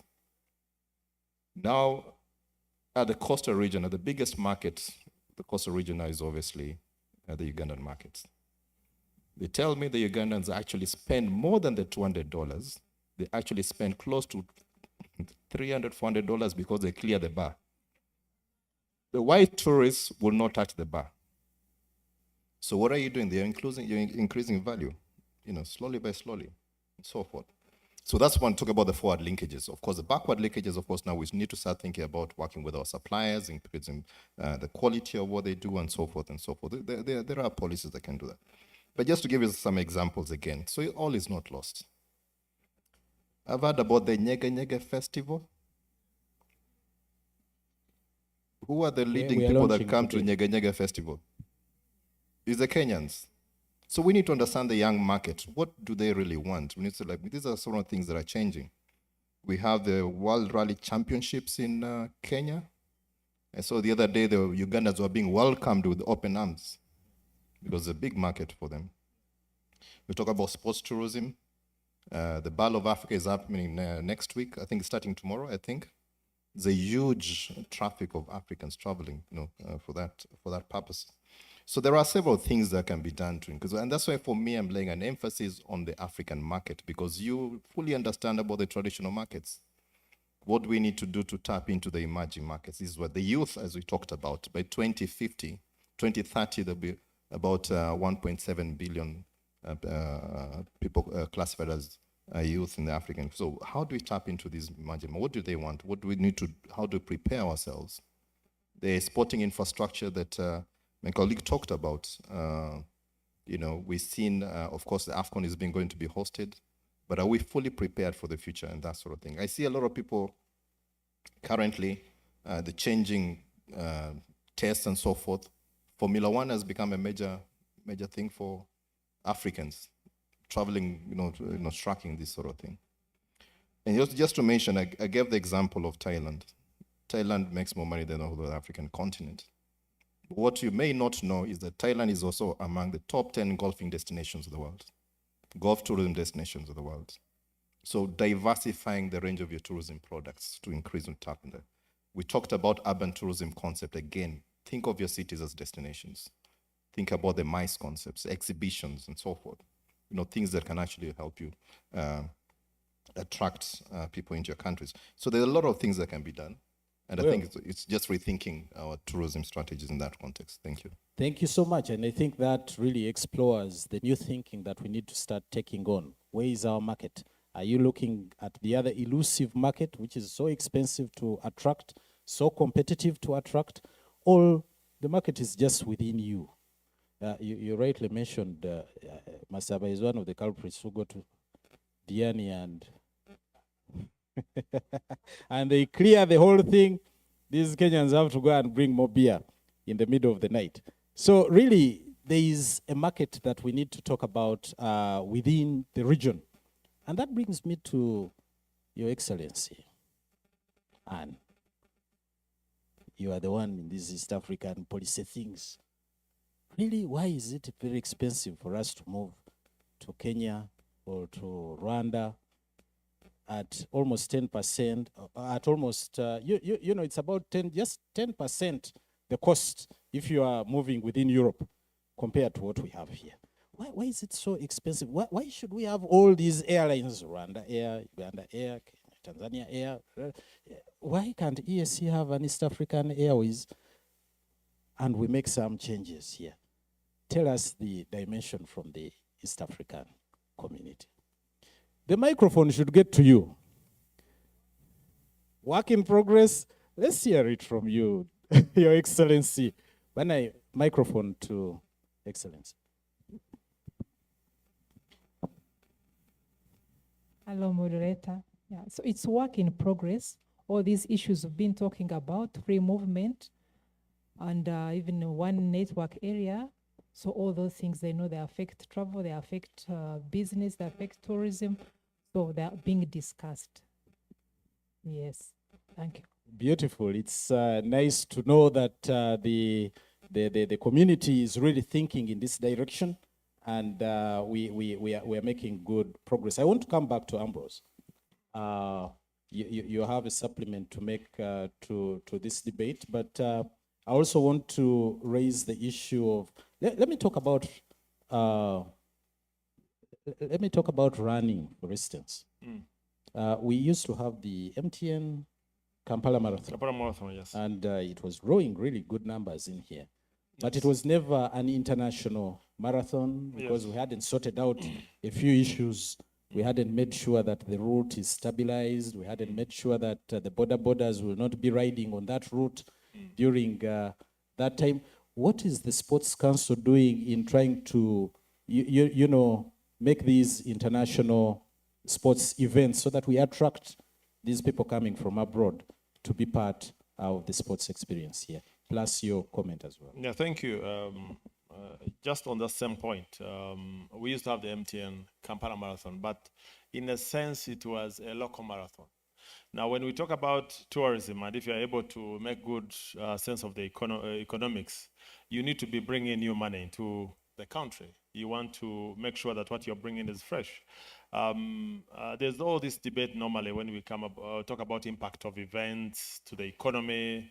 If I'm in Kampala and I got an event in Mbarara, have I changed the economy? I could have taken the beer in Kampala, now I will take it, you know. There are those debates. But what is very clear is that any money that comes in from outside into the economy is clearly an addition to what we had as a port. So in that sense, last month, the Honorable Minister, Peter Ogwang, was at the media center launching a product which is going to be called the Kampala City Marathon. It was blessed by His Excellency the President. We are working with a very renowned international agency, Golazo. They have been part of the safari rallies. They are the one doing the Tour de Rwanda 2025. It's a very, very big farm.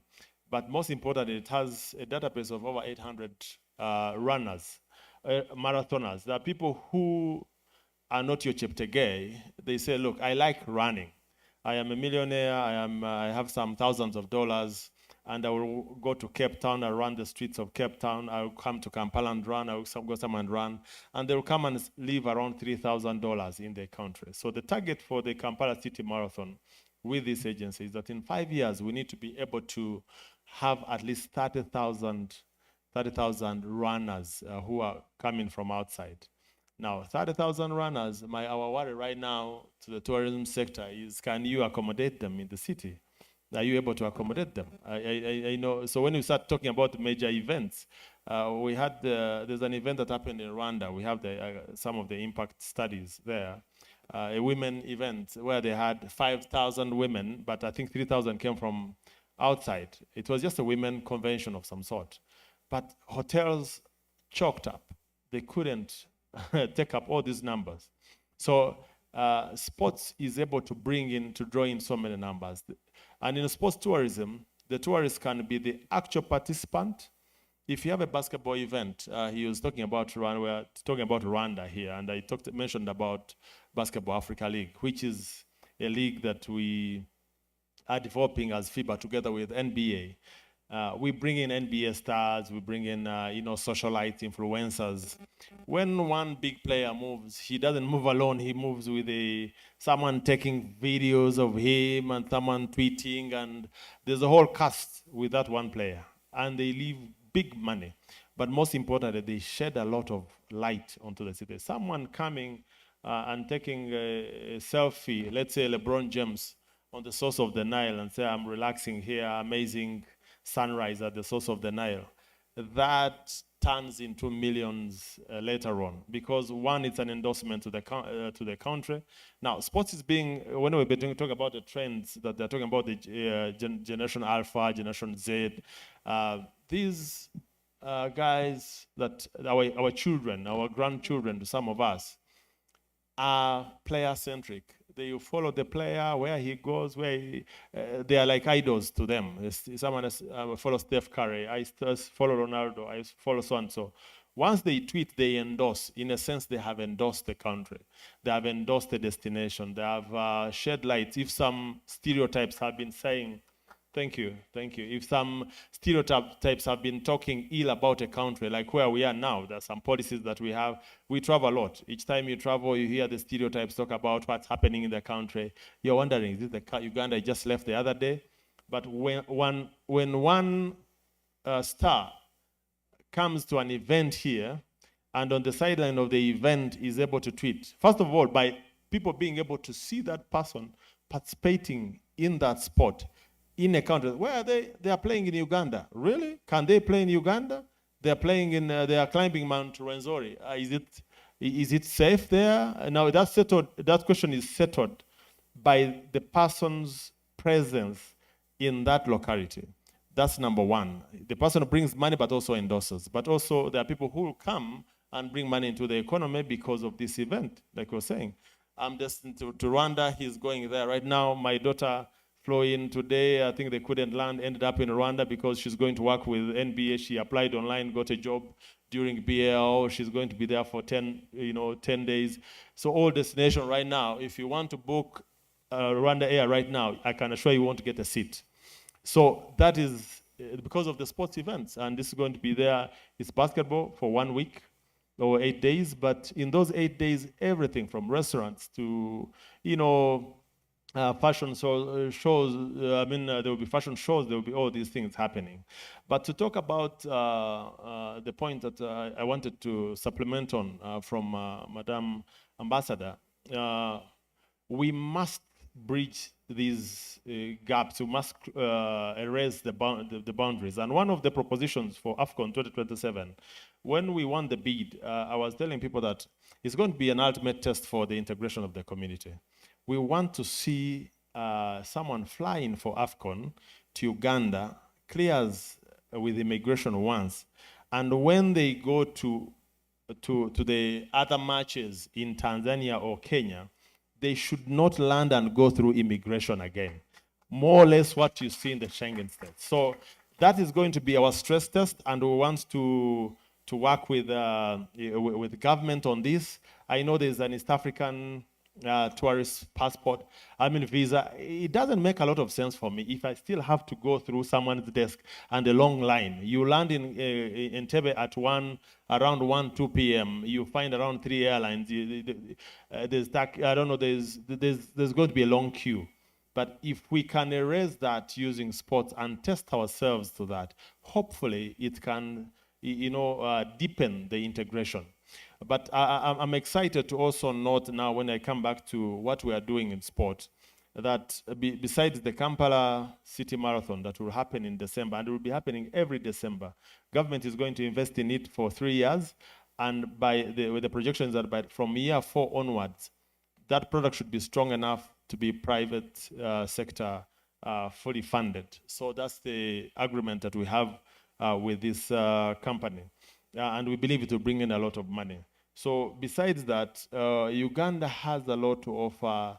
You've heard that we have a Teriet, a high altitude training center in Teriet, which I want to interest most of you people who are in this tourism business.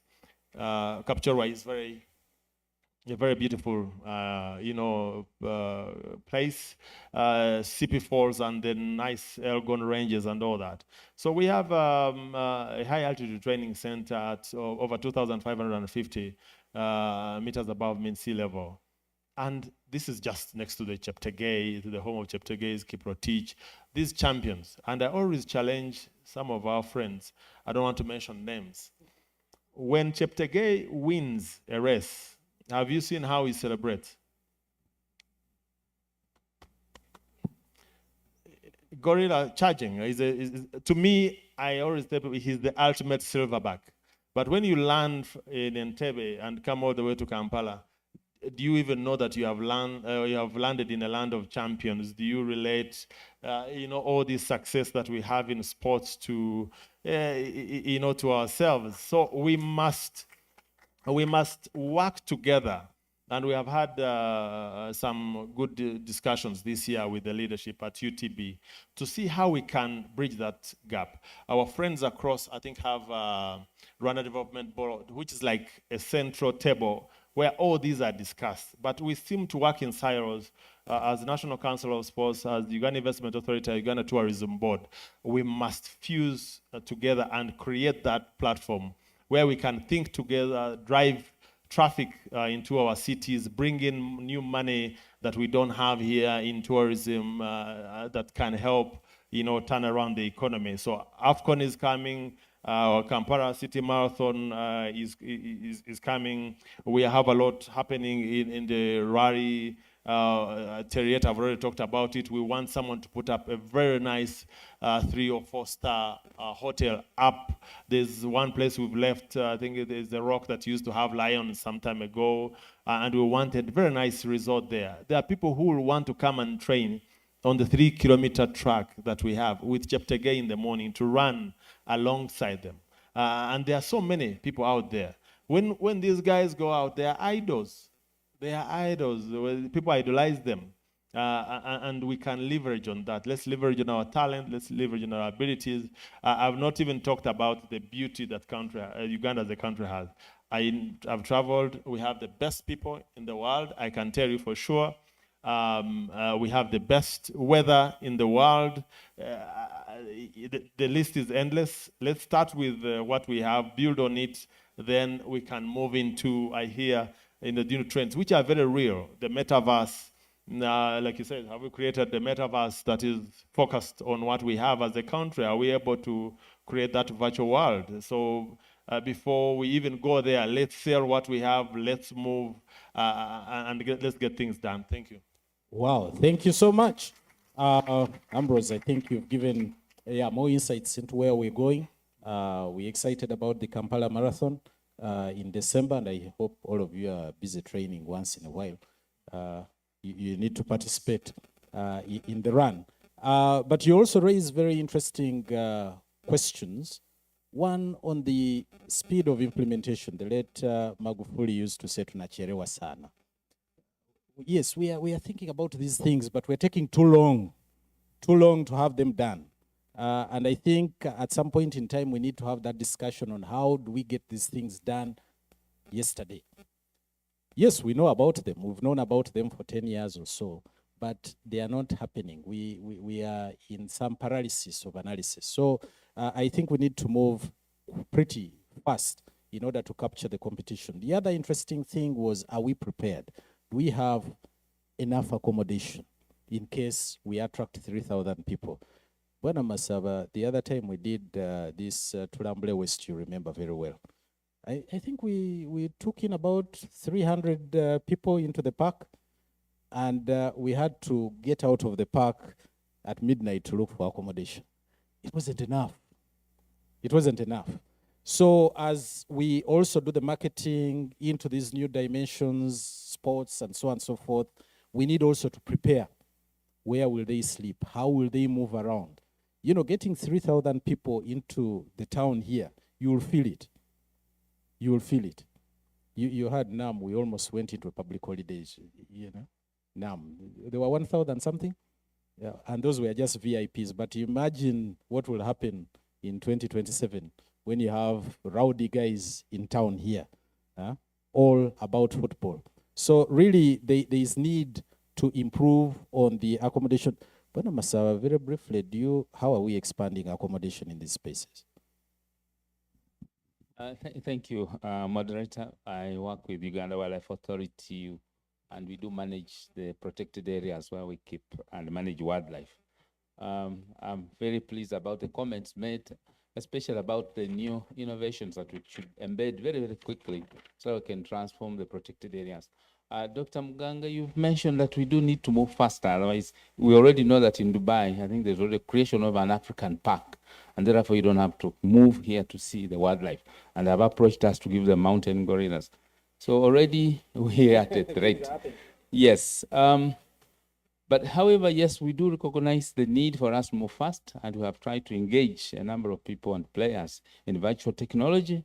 Unfortunately, we haven't been as lucky, but I want to make this call. If anybody, and I think I should come to the university and find someone that we can engage in starting to quickly progress on virtual technology for our parks. We tried to get a farm in South Africa. They moved slowly. We gave them an offer of Queen and Lekemburo to start with, but they haven't come across, and we need to do that very quickly. Yes. Yes, I also want to thank and appreciate Dr. Manyara. You said that yes, we need to improve our product and we make it very diverse. I think the natural parks have done their bit, but we need to be more creative, engage communities and even the cities and things outside. We haven't reached the capacities, the running capacities of some of these parks yet, but with the time you cannot keep assuming that we won't. We still have some capacity to do and bring in more people, but we need to be sensitive about the product we're using. We are mindful and we're very happy the discussions about sustainability and ensuring we don't damage the protected areas. So far, our strength in ensuring that whoever invests and manages or enters the park keeps minimum environmental impact aspects, and those ones are very heavily emphasized. And we want sooner or later to come and ensure that no one, along with other government institutions, comes in with polythene bags and dumps their rubbish. All are things we're going to do together. Now, in terms of accommodation, we do have an open door policy for investments, and we do attract people who have capacity to bring in resources, but also invest in naturally related good investments that won't damage the environment. That means you must be sensitive and eco-friendly, and we do invite all of you to check through. One of the areas which is hot at the moment is the area of Kidepo, where we're opening up a new airport, a very virgin area, and with a lot of strong Karamoja culture there. Anybody is welcome to do that. Pianupe is one of those, and I think there was a mention of this in the east, where we're opening up, and these people can invest there. Maxwell Falls, with the discovery of oil, is one of the hot cakes. Accommodation is not enough. We had hardly 4 in the park, but the ministry made the strategic decision that we should invest in that belt so that when people come during exploration of oil, there is enough accommodation. So we have out-advertised, and we are going through an evaluation of investment prospects. If any of you is still interested, we are open to put out more than 50 accommodation places in the park so that you can come and invest. What you need is be sensitive to environment, have some money, bring a good concept, you apply to O and you will consider. I want to invite you to first visit so that you can experience some of these products before you make a decision to invest. Thank you. Thank you so much. Now you can hear the opportunities are there. We need to connect them. We need to connect those, the demand and the supply is extremely important. And I think these platforms offer that opportunity for people to know what is going on. Some people do not know that these opportunities do exist, how to go about them, but also the urgency that we've really talked about. You talked about moving into virtual technologies, moving in, digitalizing our services in the national parks. And there are a lot of people, tech startups, who are doing these things. I know David tried a number of these things and they were collapsing. He wasn't making money. He tried Round Bob, the thing was not making enough money. So he tried another thing. He's very resilient about this business, and of course, finally you make it. But there are challenges with tech startups, especially those who are trying to venture into the field of tourism. They do, I know quite a number. There was another one, Pearl, I think Pearl. When you look for it, I think stopped working, you know. Is the problem support? Is the problem infrastructure? Is the problem technology? Where is the problem? Why aren't we upscaling or taking up technology in tourism as fast? It's a very interesting question. I never expected that one. The problem is we build things no one wants. That's the truth, right? So what you've seen in the technology space over the last few years in Africa, and I'm sure those of you who are in the investment space have always seen this thing called marketplaces. So I come to you and I present the idea to build a tourism booking marketplace. The first challenge with that is you don't have enough throughput. You don't have enough customers to make these models sustainable. You heard that France had 88 million tourists. Uganda has 1.2 million, and half of those don't even trust the people they are buying these products from. So level one is the market is not big enough to sustain a number of technology businesses. And there are many, I mean, not just Ugandan businesses, international companies have come in and they have the very same problem. The other thing, of course, is the funding challenge. Whenever a tourism company comes up to raise money in the very large venture capital space, the second you speak tourism, no one wants to touch you. Not because it's not attractive, it's because the investors don't understand the space. So typically, investors want to back companies and industries they properly understand. So those are really the two main challenges. It's about market size and access to capital. But how do you change that? I think that's why it's important, because technology is, as we've spoken, very critical to unlocking new markets, unlocking distribution, unlocking customer conversion, which are key for what is needed. Mr. Masabadin mentioned this. There's a project that we've been working on, and it's funny when the prof said it. We put cameras in the national park in Bwindi, and we have an application. It's not hard. We're fixing it. An application called Home of the Gorillas, where you could actually go and see what's happening in the gorilla areas. The initial conversation was, can we purely do video feeds and analytics around the gorillas? When we spoke to the investors, we spoke to many investors about it.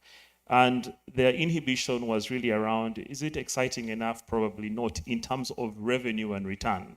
So what we're being told was, turn this into an NGO and then you can actually raise funding. What got them very excited, though, was the possibility of doing what you call a gorilla NFT, right? Because now you're playing in the blockchain space. Now you're creating a security that somebody can actually invest in that will appreciate in value. What's actually become even more interesting now, and I'm going to speak about this at the Hack Summit in Lausanne in a few weeks, is biodiversity credits. Okay, because technology is creating new spaces that are very attractive at creating revenue. Biodiversity credits basically means that if you are endangering or killing biodiversity in your country, in Europe, you can invest in a project that restores or supports biodiversity in Africa. And those offsets are what allow you to do what it's like pollution tax, if you want to call it that. You've heard about carbon credits. So there's new opportunities in technology that we need to be able to look at. We need to be able to fully explore and implement. I want to agree and disagree with Prof. Prof spoke passionately about AI and VR, and it's very important for us to start to adopt these technologies, but we can't be reactive. Because the thing about being reactive is this: we'll go and map a whole national park and put this on the internet for people to go in and view or experience.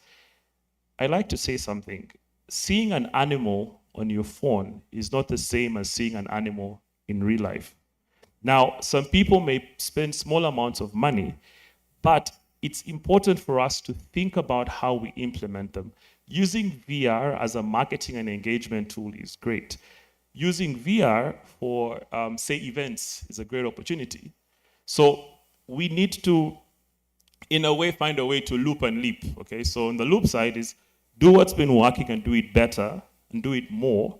And at the same time, find areas where you can completely, blow up. So back to your question, is it the entrepreneurs, is it the industry? It's really a mix of things that for us to solve, we must rethink how we innovate. For us to solve, we must think about what are the global trends around innovation in the space. And for us to solve, we must partner with people who are doing things locally. I'll just add one last thing very quickly, and this is to NCS. You have Ugandans traveling for all these events across Africa. But like I said, the tour operators here are not incentivized enough to say start building packages for how do you come into Uganda? And I think what needs to happen is NCS now needs to think about how do we create infrastructure to allow people to come in and begin to build out these packages. How do you incentivize it? Do you now need to partner with UTB to build out the trading systems? Do you build your own booking marketplace where you can actually make money from?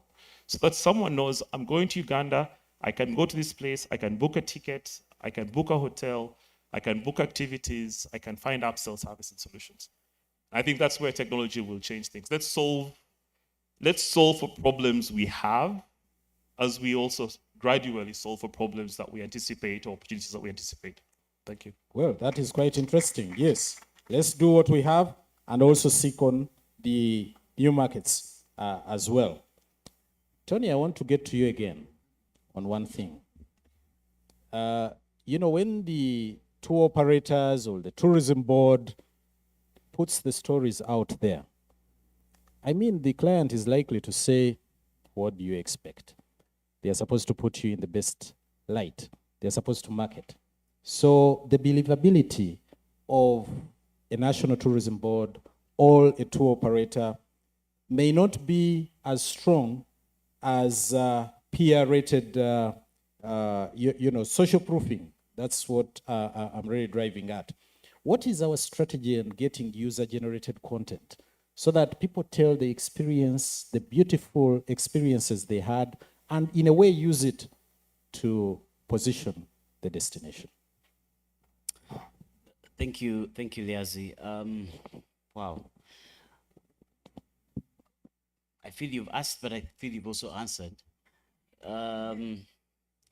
I really feel it's down to testimony. I'll really focus on Uganda, and I know that there are colleagues from all over East Africa. But I could also talk about the context of East Africa, because we're very, very integrated and very similar throughout our landscape. What I will say is that, we really, it's down to, first of all, having a product that is solid. So I think we'll start the story that, we must sell, we can only talk about what is real. We cannot promise what we cannot deliver. So it starts from whether the tourism board or the tour operators or the hotel. As a hotel, you cannot come and say, I have a spa, and I get there and, it's not working, and, you haven't told me. So, or I get there and instead you've called it a spa and you only have a sauna. So we've got to sell what is real. Now, what that does, because the user experience is that the user will only testify about what they've seen. And in marketing, a very good, a satisfied customer will be able to share maybe to about 3 or 4 others, but a dissatisfied customer will share to about 7 or 10, and they'll talk about it. So we must really, first of all, start with our products, ensure that our products are authentic, because also what we found is travelers are a lot looking for really authentic products, and that is across, budget lines. We found that I could share that we've had some really well-to-do travelers that swam in a funny pool that I did not expect in Bwindi, on a road between Buhoma and Rushaga, and they were riding bicycles, and they said, let's stop here, we want to swim in this stream. And I said, what? And you find that they're looking for experiences as well that off the beaten track. And as well, to come to your earlier question where you raised about accommodation, I'll try and throw a spanner in the works and say, we've got lots of homes. The Ugandan people in East Africa are very hospitable.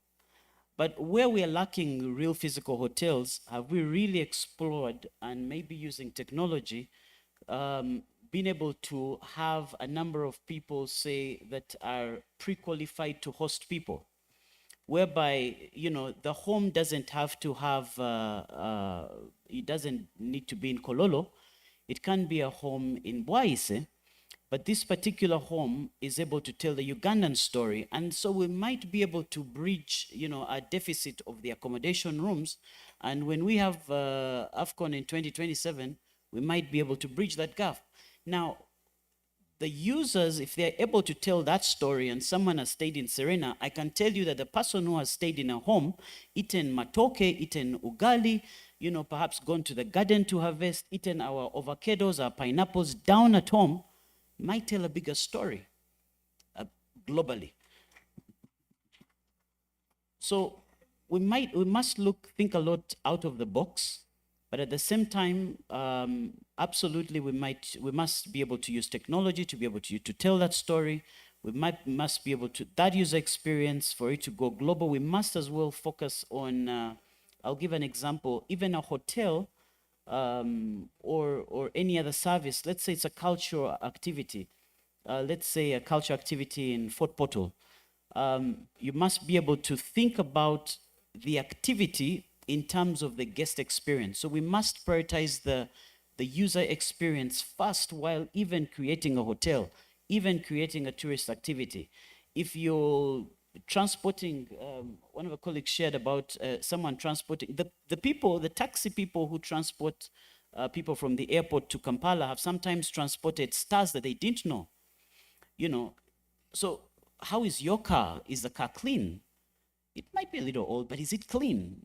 So we must as well look at our services holistically, where we're able to see what is this user experience right from the immigration officer that welcomed you at the airport and he was like, where you from? Here, stamp, go.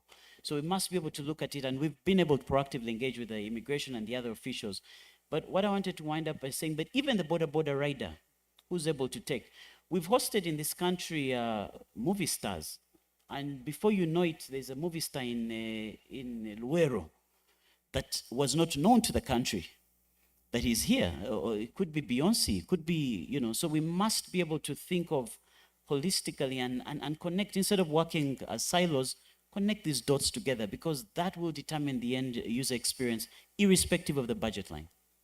Well, you've had it, innovative ways of getting into the new markets and how to resolve some of the problems that we have, especially with the inadequacies of accommodation and so on and so forth. We can think outside the box. We can look into more immersive experiences that we sell to our visitors. And Lawrence, I wanted to come back to you because AI has really solved quite a number of problems.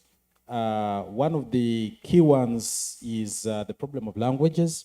You know, we'd love to have 1 million Chinese here, but if they came, yeah, I don't know what we'll do beyond Shishe and Zhao Shanhao. I don't know if people get past that. Even Swahili is a big problem here. Yes, we are trying to learn, Madam Ambassador. We are trying to learn Swahili, but the multilingual issue, because it really affects travel. How do we bridge this gap? You've established, you guys are way up there. We are not even thinking about it at the moment, and yet therein lies the opportunity. How do we bridge this gap? Thank you once again, and the amazing panelists that we have. Before I address that, let me maybe share with the audience some of the important things we need to know really about AI. That AI is as simple as a machine that has now started thinking. It learns and it thinks. Those are attributes that were exclusively owned by a human being. So that means now it has a particular potential to do things we are supposed to do. David talked about, and I really encourage everyone here to adapt to a thinking of that we have had a mindset. Yes, it has worked for us for some time. Was it successful? It's debatable. If it was successful, we wouldn't be here right now. But numbers don't lie. They don't lie. That's why I love numbers, because they tell a picture. Let me give you an example. All of you here, we are talking about AI, but there is something we don't do, and that opportunity will pass us. Everyone has a smartphone. If you do, please put up your hand. Right? Everyone has. On that smartphone, everyone has WhatsApp, right? Some of you have Instagram, right? I can't even talk about TikTok. The young people, you do. Snapchat, you do. Now, AI, as a learner and a thinker, must be fed with information to think about and to learn from. That information in the tourism sector, we have to create that. So it learns from that information. Now, some of you maybe who are keen or follow the music industry here, maybe you saw Victoria University organizing a battle of two musicians in Uganda. And so many people were wondering, how, like, education, I think, has gone to the dogs. How is the university involving itself in a music battle? And this is where the tourism sector needs to pick a leaf from, if you are interested. You have to create particular world-class conversation triggering kind of events. How? For me, I am not interested in the money that is coming from a battle between two musicians. I am not interested in, even if it came great, I need that money. We will use it in research and everything. But I'm interested in your phone. I'm interested in your WhatsApp. I'm interested in your Instagram. I'm interested in your TikTok. I am interested in your Facebook if you're using it. And I'm not going to pay you a penny to move the name Victoria University around the country for free, using your own data. All right? So when you see 60,000 people gathered in Kololo, that is a testament that everyone around the country and beyond is talking about Sheba versus Cindy brought together by Victoria University. So you are taking Victoria University to the heart, to the brain of every Ugandan around the country. And I've not paid you a penny. The journalists that you see people beg to come and cover things, they beg you to come and cover that event. So you are trying to think different. Now, assume, Mr. Masawa, you became intentional. Now, and I'm talking about the data. When you create that data, it stays there. Then when machines begin to learn and think, they are beginning with that data that exists. Now, if, for example, Mr. Masawa and UTB became intentional, and they said, look, and very creative. Now, next year, this month, UTB, in conjunction with everyone, we are going to create one in a lifetime event.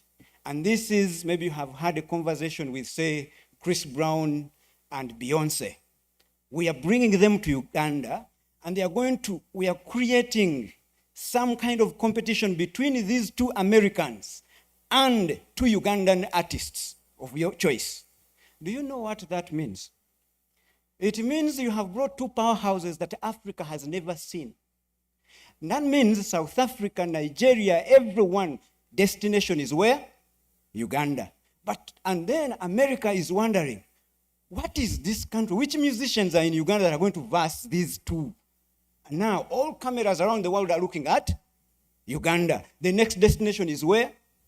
Uganda. But that is not enough. You have captured their phones for free, their networks, news networks for free, internet for free. AI, once everyone is searching, the algorithms are collecting information from where? From Uganda. That's how you create AI that is in your favor. It is being intentional. So, we make use of the resources that we have. Coming back to the question you asked. Now, I would have loved and really admired my country. Right now, I think Kenya is doing that. They have invested in their developing a large language model of their own languages. Us here, we are not even talking about it. I wish we could have our Swahili, our Luganda, our Runyankore, our Lusoga. Now we are training AI to speak, to understand these languages. Now that means a Chinese will no longer need a guide. Sorry, guides. We love you, but you don't make us more money than if we had someone. Because a person needs how many guides to go to so many people where they speak different languages. But if I have my smartphone, I will simply, how do you say Chinese, whatever you say it, and then I put it there, it tells these people who I'm talking to, and they respond, and then I'm also told. So we need to invest money into those things. So it is doable, we can do it, but we have to be intentional. Let me give you an example. I think David talked about us sticking to what we know best. Yes, but at what you saw Dr. Geoff Manyara presented some data there, and we were lagging behind with the statistics he was showing, 7 point whatever something. That is not a good number. So yes, we can change all we want, but there is a faster way to change. Let me give you an example. We know Mercedes-Benz, all of us, right? If you don't have a Toyota, you have a Mercedes-Benz. Those two, or you have, okay, whichever, but let me use those two cars. Very few have Mercedes-Benz, Doctor. You also have a Mercedes-Benz? Very few have. No, I'm saying, if you don't, let me say not even see, if you don't have, if everyone knows Mercedes-Benz, everyone knows a Toyota, whichever the brand. Those two companies combined, their market capitalization is about not even 400 billion, okay? Not 400 billion. But Sony that makes video games, Microsoft that makes video games, Tencent that makes video games, if you combine those, they are about 3 trillion what? Is there anyone who has a child that is not disturbed by a child wanting to play video game? The power of numbers. Or a young person who has not played a video game. The power of numbers. They don't lie. We can love our tradition. That is great. We can love to see, sorry to say this, white people come. That is great. But if you started harvesting $2, $3, $10 from around the world, you get trillions from the 200 trillions. Thank you very much. That's very disruptive thinking and should define where we are going. We are 3 directors here. Masaba, you've heard, I've heard, Tony, you've heard. So UTB promises to do better at disruptive thinking as well. And Deputy CEO, the message is clear. We need to think in a different way in trying to tap the market. Ladies and gentlemen, we're really moving short of time, but I wanted to devote just a few minutes to you. You might be having a burning question or something, and I can see hands moving up, but I will allow very few. So let me have them. Be short, very precise, and don't repeat what the other has said. Okay? I'll take them in at the same time, then move back to the panel. Thank you so much. Honorable Nyar Francis from Gulu. I have only 3 issues to put clear and brief. My brother of sports, I came a little bit late, but I picked up your snapshots. The issue which I categorically wish to ask through you to Her Excellency is pertinently one. You're saying you see problem in the East African bloc when a bigger function of the kind of sports is coming in. The guests that will come to promote these sports in the country will have problems in immigration challenges. Madam Her Excellency, I'm mesmerized when you say we have 6 countries in the bloc of East African bloc. The governments are there. If you take your responsibility and prerogatives, can't you form a joint security in the airport systems? What is so difficult there? 1. 2, accommodation challenges. My brother in sports, you lamented that even aviation to Rwanda now becomes a problem in the predicable sports challenge. You could have said where you are sitting, we have the challenge. My question is, UTB, Uganda Tourism Board, Minister of Finance. The heads are here to construct condominiums that can accommodate the challenges of this population. Why don't you borrow money to the practitioners in tourism sector to build these condominiums to accommodate the challenges of accommodation? Why do we wait until the problem is in when we know the problem is there? My last question, I'm asking to the panels, the whole 4 panelists. It's challenging that you agree and condone that the practitioners in tourism sector and travel do not have a notion to develop a concept of developing an infrastructure that can meet this challenge. I completely feel disappointed. The question here is, we sit here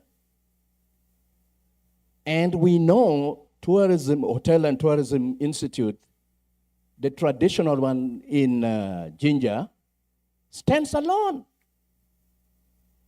Are we saying, even when we speak English, that only those in Jinja can study the same profession, and that is why it's there? Can't we put that college in Moroto? Let's summarize. Can we put it in Arua? Can we put it in Kisoro? Uganda want to Development thank Bank you. is a failure. I'm summarizing. Give me Please 10 summarize. seconds. I want to thank you. 10 seconds. Uganda Development Bank is not doing their work to solve this problem. The hate and the conception on this is not absent. It's present, even mine. I need to construct in Igulu is about 17 billion shillings. Can I get that money and do so? Thank you so much. Thank you so much for those questions. I think that is passion, really. And the panel will really come up. Enoch, be very brief. Enoch is my name. I'm a tour operator. I have a zoo in Mukono, but I come from Ankole. I'm a director for Ankole Heritage and Cultural Tourism Association. Good. We are developing trails in Ankole as the district, as the 13 districts and Mbarara City. Like Dr. Manyara said that we develop city tourism products, but even in our region. So this is my question is to Mr. Tashovia. He's my classmate, but we want to develop like where the two presidents are standing, who are standing in office. That is Kagame and Museveni. We want to develop Ontario School as a tourism, heritage, and culture site. And you will help me with our hobbies. We develop that. It's a plea. Thank you so much, Enoch. Okay. Yes. Let me have the lady there. I'll take in two more and we'll move to the answers. Thank you very much. My name is Bonita Isitoshe Tours and Travel. And my question goes to all the panelists.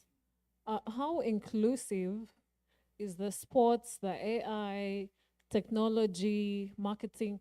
How inclusive are you to persons with disabilities? Persons with disabilities. Interesting question. And we'll get the answers. There is a hand up there. And after that, I will take in just one other lady and we'll move on. Hello. Good evening. Good morning to everyone. I think we are now in the afternoon. Okay. My question is, some of us, we are content creators, and we create content that probably might help the country.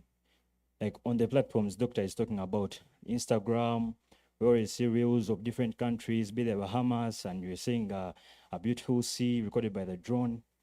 I have just two questions. The first one is, not questions really. The first one is, the taxes are so high on the equipment we use. You find that a young man like me, I have to gather 37 million to buy one camera, of which this camera might be a bit cheap in the UK. So, but bringing it in here, you have to double the price. So you might buy it in UK like 17 million, coming here, and the taxes are so high. Point taken, taxes. Then the next thing is the freedom to shoot. Like the cities, you get your camera out, the police is all over you. Why are you recording? Why are you doing this? And I get some places they're not supposed to be recorded, yeah, but you just get out of the drone and the policeman will just confiscate it. No explanation. They're just telling you no. So we feel like we don't have the freedom to shoot. We need to revise that regulatory framework. Good question. I'm allowing just one lady. Who is taking it up? the ladies Banangi should have a question. No lady? This one. Good. Good afternoon. I would like to thank all the panelists, and my question or concern is about, most of you have talked about NFTs, you've talked about blockchain, you've talked about AI, and so the question is, what are we doing as a country to make sure that we are teaching people, we are telling people about AI? Yesterday I was at the expo, and there's this booth, and they're showcasing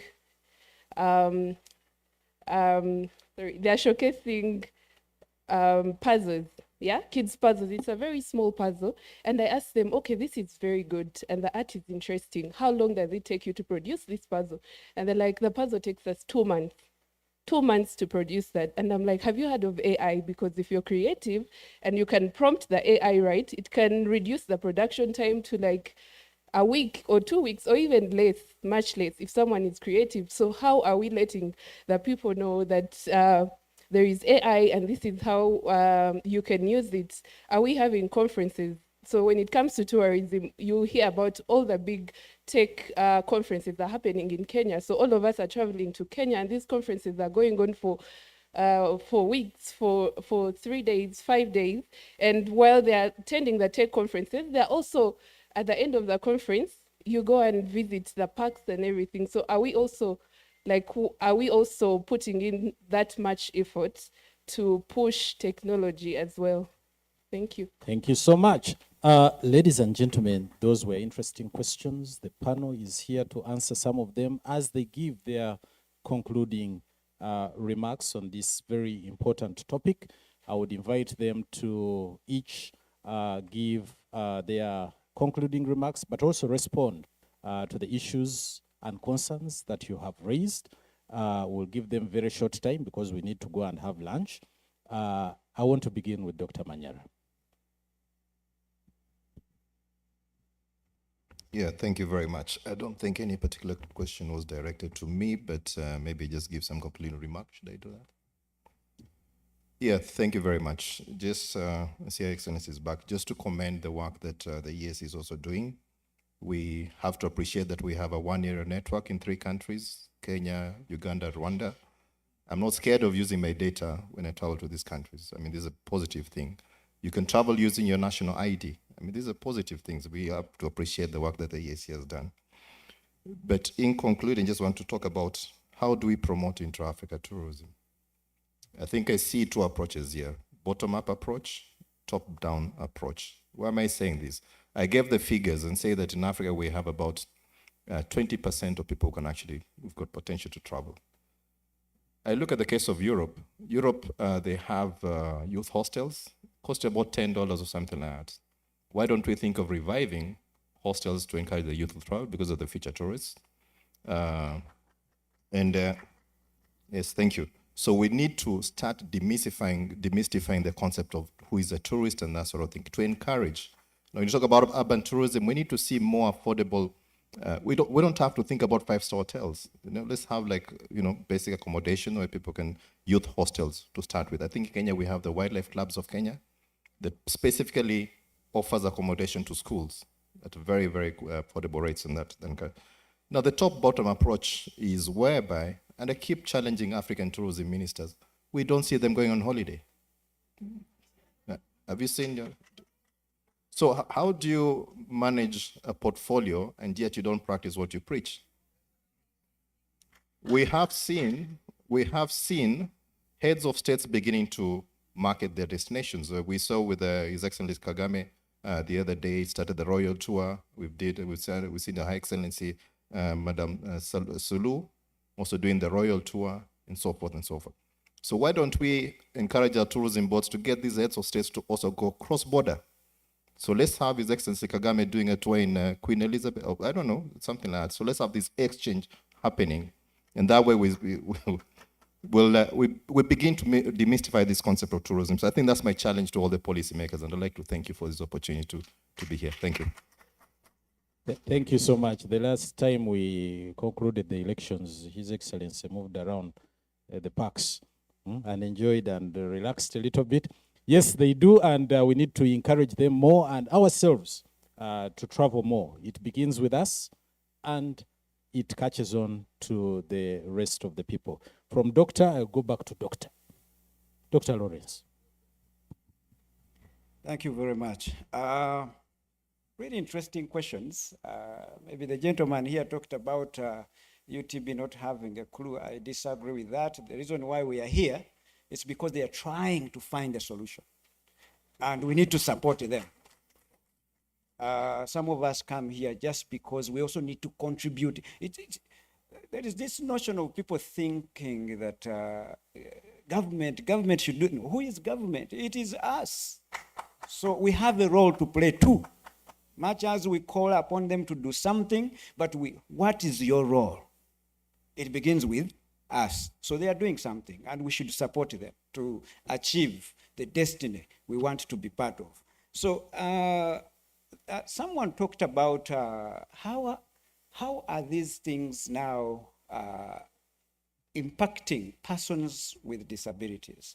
I think if I have ever seen a development initiative that is really creating accessibility for people with disabilities, technology is trying to do its part now. So because now they don't have, if I'm unable to move in whichever way, I can stay where I am, but as long as I have what is needed in terms of equipment, I'm able to be as productive as anyone who can run 100 meters.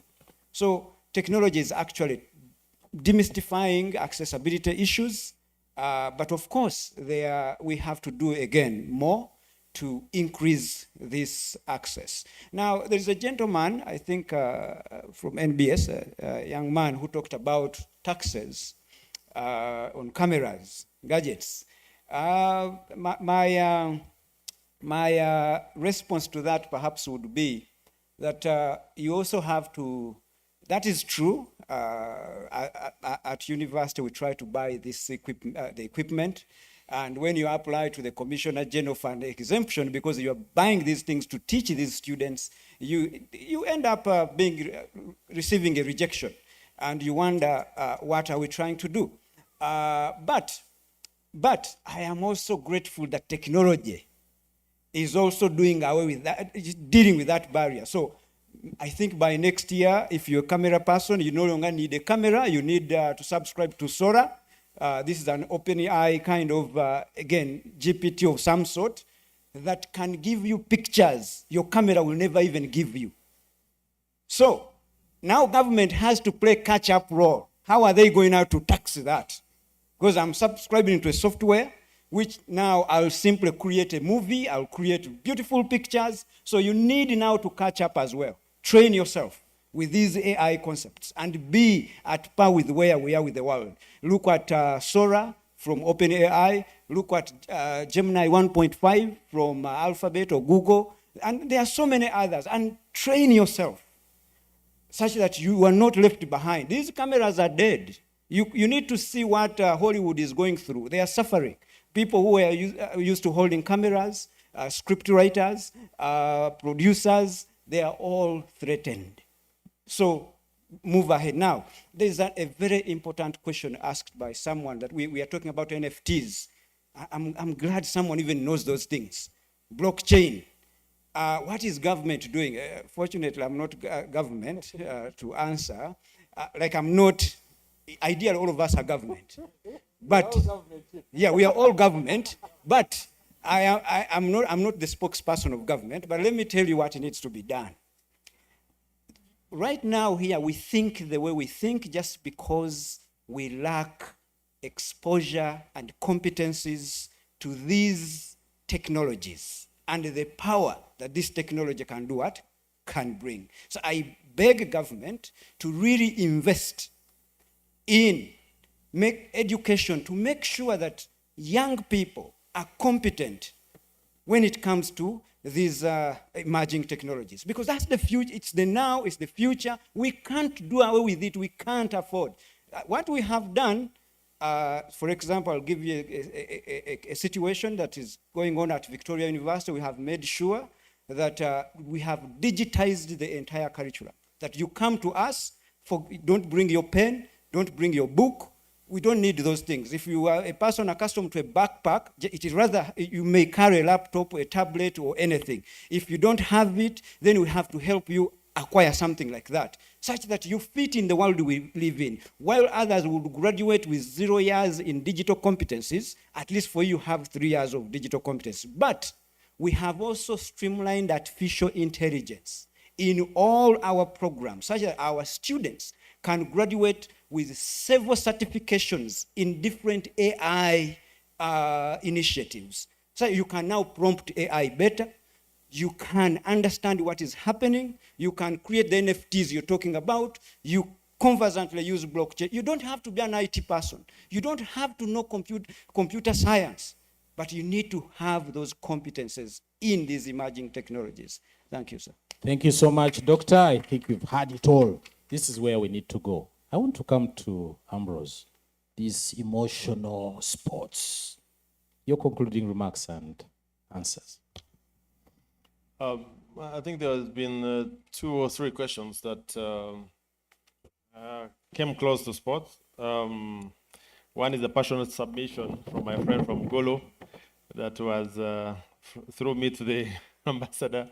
Yes, we appreciate, this is our country. Yeah. This is our world. We have to develop it. We have to be responsible for the growth and development of our country, of our community. So the comments I made earlier on, I hope they were taken in very good faith in line. What I was saying that we're going to use AFCON to further integrate, okay? To further integrate, to appreciate that we are not yet there. All of us, those of you who travel to Europe, if you land into the Schengen states, you know what happens. You land in Amsterdam. If you are connecting to Brussels, when you get there, no one will ask you anything. You just see yourself run through. And it's a very simple process. It means that when you're landing in Uganda for the first time, you're going to be screened through. And if you connect to Nairobi, you will land into equally domestic terminal.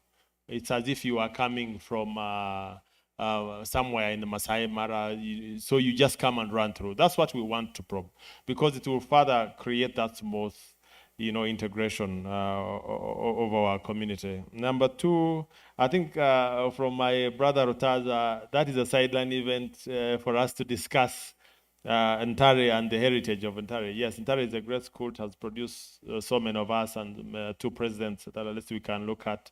So anything geared to creating a heritage that can transform itself into, some money and resource that can help the country, I'll be more than glad to partner and to help. We are already planning some things in line with that. Then to my sister who asked about sport sensitivities to persons with disabilities.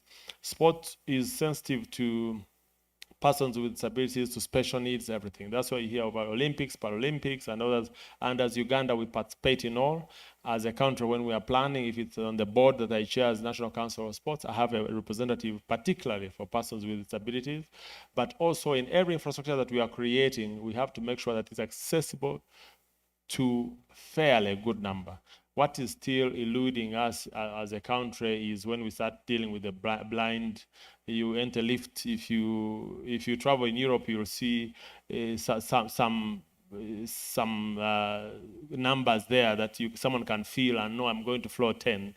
We are not yet there. We are growing, but the building codes in the country are sensitive to that. So we are planning to make sure that we are sensitive to that, from participation to accessibility to all. But then I wanted to hint slightly, and I know we're out of time. You see, in the sports world, we were maybe a little bit like where tourism might be, what Doctor there is alluding to. We're not very sensitive to sport. Okay, we're always thinking we must have people inside the stadium. Don't embrace this thing of goggles. And the first time this came to the limelight was in 2016 in Rio de Janeiro. I was there with the chef de mission for Uganda. And they were saying, look, you can sit in your sitting room and have an experience of an NBA game. You're going to put a camera that's able to do 360 degrees in a seat. And in your sitting room, you'll be able to turn and see the same person. You'll just have one seat with a camera in the stadium, and then that ticket can be sold to 1 million people. That's a beauty about it. That one ticket, you can sell it at $1 instead of the other one, which you sell $80. This one you can sell $1. But beauty is that that same experience can be shared by so many millions. So ultimately, you make more money. So that was the start of it. But there was a calculated move, IOC and all this, they want to embrace it. But now this year, there's been a very good development. I think it's Apple. Apple now has come up with this VR. Yeah, these goggles of theirs, and they are partnering with NBA. Now, this has changed everything. So, in essence, we have opened up to this world of AI. Actually, after a good presentation, I was in Tokyo. I had to buy a VR for my son. I had refused to buy it. I had to buy it because now I started realizing that, look, this virtual world is becoming serious. It is serious money, serious business. We went to Rakuten.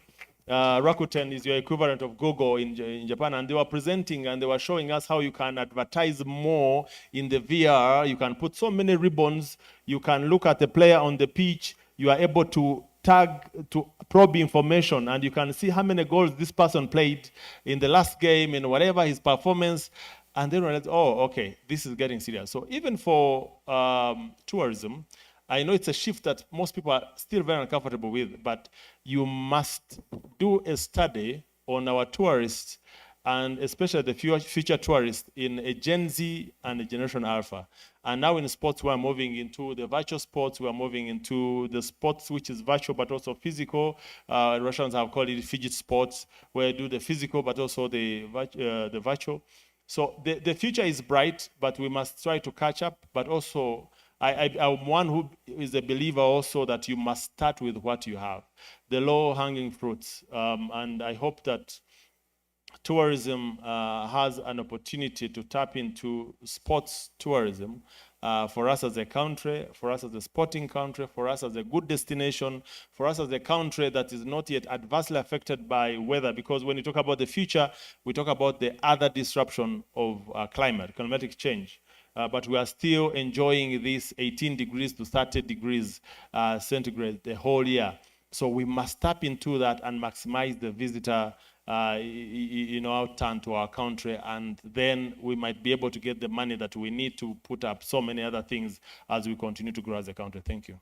Thank you so much. Ideas matter a lot. You've heard from Ambrose, you've heard from sports, the dimension of sports. Because Ntare used to disturb Burianyaje. All you were veg at the time. That is another discussion for another day. But I want to move to David in your concluding remarks and responding to some of the questions. So I think sports is a great use case. Sports and events are great use cases for virtual reality. And I think we need to definitely find ways to make this work. And I think the interesting way is also think about platforms where we democratize access to the global systems, Meta and all the others, because today VR apps are built onto things like Android. And I think, how do we train people how to do that? I hope Prof soon launches a program at Victoria University to do a lot of this training. But as I wrap this up, one, as a country, we must democratize access to technology. We need to make sure that the smaller operators are able to curate, publish, and distribute inventory or products that they have. When you go to Buindi, is it possible to see products that will make you stay one more day, as opposed to the 2 days that typically would happen? And to do that, you must be able to allow people to have tools to build standardized, high-quality destination packages that they can sell. Two, we must be able to start looking into deep tech or deep technology as tools to help us sell. I think Prof speaks very passionately about AI. And yes, definitely use AI to solve the problems that we have identified. On one part, it's distribution, but on the other, it's automation. Today, AI can allow you to engage customers anywhere in the world. It will write your itineraries. It will manage your in-office operations. Will it take away jobs? The ones that are not probably very necessary, yes. The ones that still exist, the ones that are very well needed will always stay and will be used. Lastly, and this is not about what we've spoken about today, it's really around as we build, especially, for example, from the sports perspective and AFCON and all our tourism products, is it possible for us to build climate smart approaches to what we do? Because it's possible to unlock a lot more funding for what it is that we're doing and break reliance on the government at Uyambe mentality. Thank you very much. Thank you once again, David. That's another very interesting perspective into the digital world and how tourism can leverage on that. Tony is a director at the Uganda Tourism Board. These matters were dear to his heart. He is the vice chair of the Association of Uganda Tour Operators. He's very invested in this game. Your concluding remarks, Tony. Thanks, Vivian. There's a question about tourism institutes, I think from the colleague why one is in Jinja, and I'd like to inform him that I know that there is one in Kasese. Whereas there's some that might be government funded, there are a number that are now private. And okay, I don't work for, now this is dangerous, but I think Director Ajay needs to make some of these comments about some of government's plans. However, what I want to say, there's no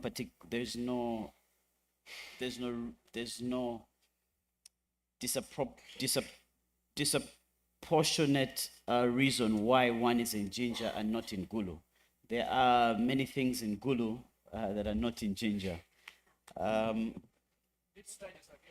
And there's a question as well about the content creators, and we in the tourism, we really need the content creators. As Uganda Tourism Board, we've really prioritized content creation, so that is very important. But and what I would say is maybe it's also important to seek permissions. Sometimes anyone can have a camera, and you know, to distinguish yourself, it's important to seek the permissions. It might be a local authority permission from a local government, or even from a facility. It might be from you know, a cultural institution. So it's important, I think, to seek permissions. What I want to say is, you know, in wrapping up that, and in line with the theme this time around, sustainability is what I really want to wrap this up with. That to us as tourism practitioners, and what I want to say, there's a comment from the doctor that I want to say, we really need the tour guides. Tourism is really about people. And whereas, you know, we have wildlife, you know, wildlife cannot exist without people. And I mentioned about communities. You know, if you can talk about any community, let me say Pianupe or around about Kidepo, you know, if those communities cannot understand the importance of the wildlife, then forget the wildlife. So we must really emphasize the people, the communities, the importance, and then explain to them really the importance of wildlife and of tourism. The people are very important. So I think whereas we you know, AI is important, all these technologies are important, and I like what David said is that we must use them to be able to bring the business. We must use them to be able to interact better with customers, to make life a lot easier. But I really believe that, you know, we have a very young population in this country, and we must, they shouldn't take away the jobs. And I think that is the beauty about tourism, that it's really about people. And to the question about the disabilities, as Uganda Tourism Board, that I can mention, we've really prioritized. You know, a few months ago, you saw a number of hotels that were categorized and were awarded. That they have star ratings. So that is done, and one of the things that is checked is that those properties or those hotels have access to people with disabilities. So inclusive travel is very important to to the bigger discussion of tourism. And inclusiveness is not only in the disability, its inclusiveness is sharing our country with everyone, irrespective of their race, irrespective of their background, irrespective of their preferences in different areas. But I also wanted to highlight that conservation is what will help us leap forward. The conservation is very important, and it's as well tied into sustainability. Thank you. Thank you so much, Tony. Tony is also a Budonian, so he went to the school. I don't know where many of you went, but he went to the school, the college, Budo. We want to thank you so much. Ladies and gentlemen, may we have another round of applause for our interesting panel. It has been such a great and inspiring discussion that we've had, right from the presenter to the panelists, and I think quite enriching. We'll leave better than we were. I want to say special thanks again to the Pearl of Africa International School. Thank you so much for reminding us about responsible tourism. We are going to be more responsible so that the future generation has a better chance to move forward. Ladies and gentlemen, at this point in time, allow me to invite the Deputy CEO, Mr. Bradford Ocheng, to give a word of thanks, but also thanks specifically these wonderful presenters. In a way, after which we'll have a photo session, and then I will remind you about what we have in the afternoon. Thank you.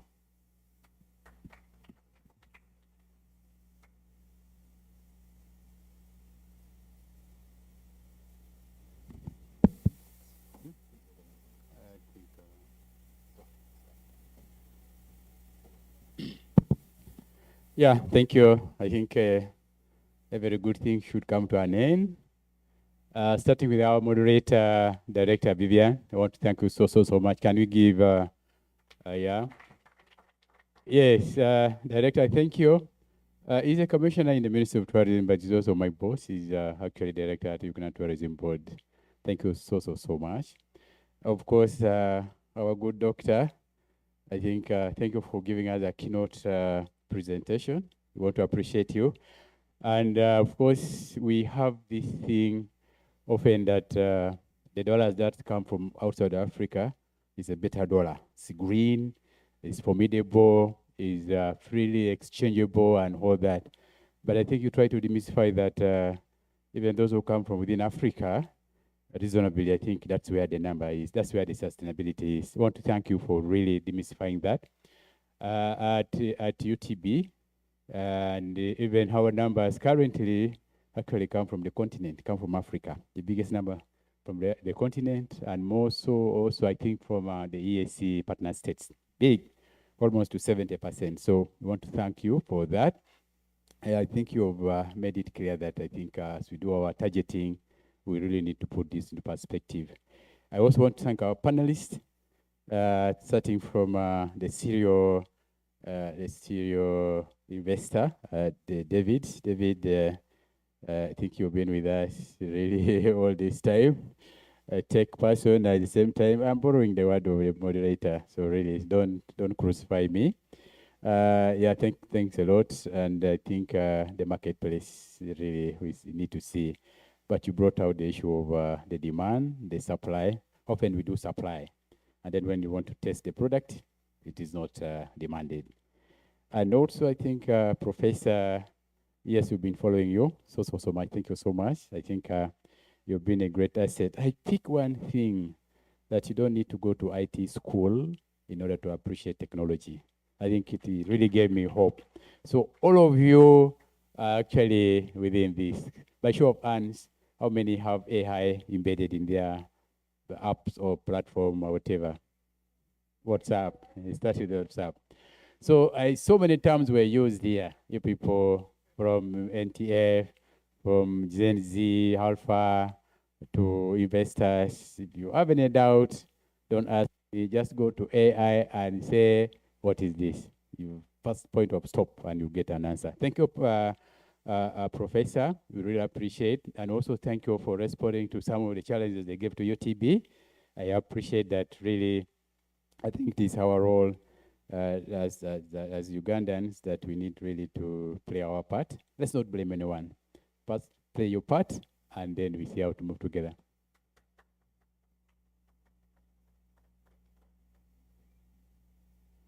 Yes, of course, I also want to thank my own director, Director Tony. Thank you so much. And I think no better person should have come here, really, to defend UTB. It really, as they said, it's carrying many hats. It's in government, as director, UTB is also private sector, both as a leader, but also as an investor. I think for us to make this country sustainable, let's all become investors. I think that's the only way. If we have a stake, I think that's the only way we can defend really this nation, Uganda. So we have the challenge. And to Ambrose, yes, AFCON 2027. By the way, Ambrose is also the chairperson, local organizing committee, AFCON, but in charge of infrastructure and facilities. So if we don't see a lot of facilities here between now and 2027, don't blame him, but let's blame ourselves first. But thanks a lot. And I think in you we have hope that AFCON 2027 is going to mirror our destination, and I think it will be a lot better. Somebody was making fun this morning that when we had the AFCON in, was it Ivory Coast? Yes, it was animated by, with due respect to our ladies, it was animated by bringing, Cape Verde came with the most beautiful ladies in Cape Verde and in AFCON, and whenever they are trying to show Ivory Coast, you just, I'm not saying that's what you should do, that the ladies are for, no, please, not that. But what I'm trying to say, really, opportunities are limitless. It depends how really you want to utilize. So I think we have a big challenge, and I think we promise you that AFCON 2027 should be one that really must be better than Ivory Coast. Yeah. Again, that said, I also want to really recognize very animated participants. I think it was a very good session. Really, I want to thank you. I want to thank my team. I think this is the Zen Alpha, yeah, the part of Africa. Yes. Thank you so much. You made us really proud. That I think in you there's sustainability.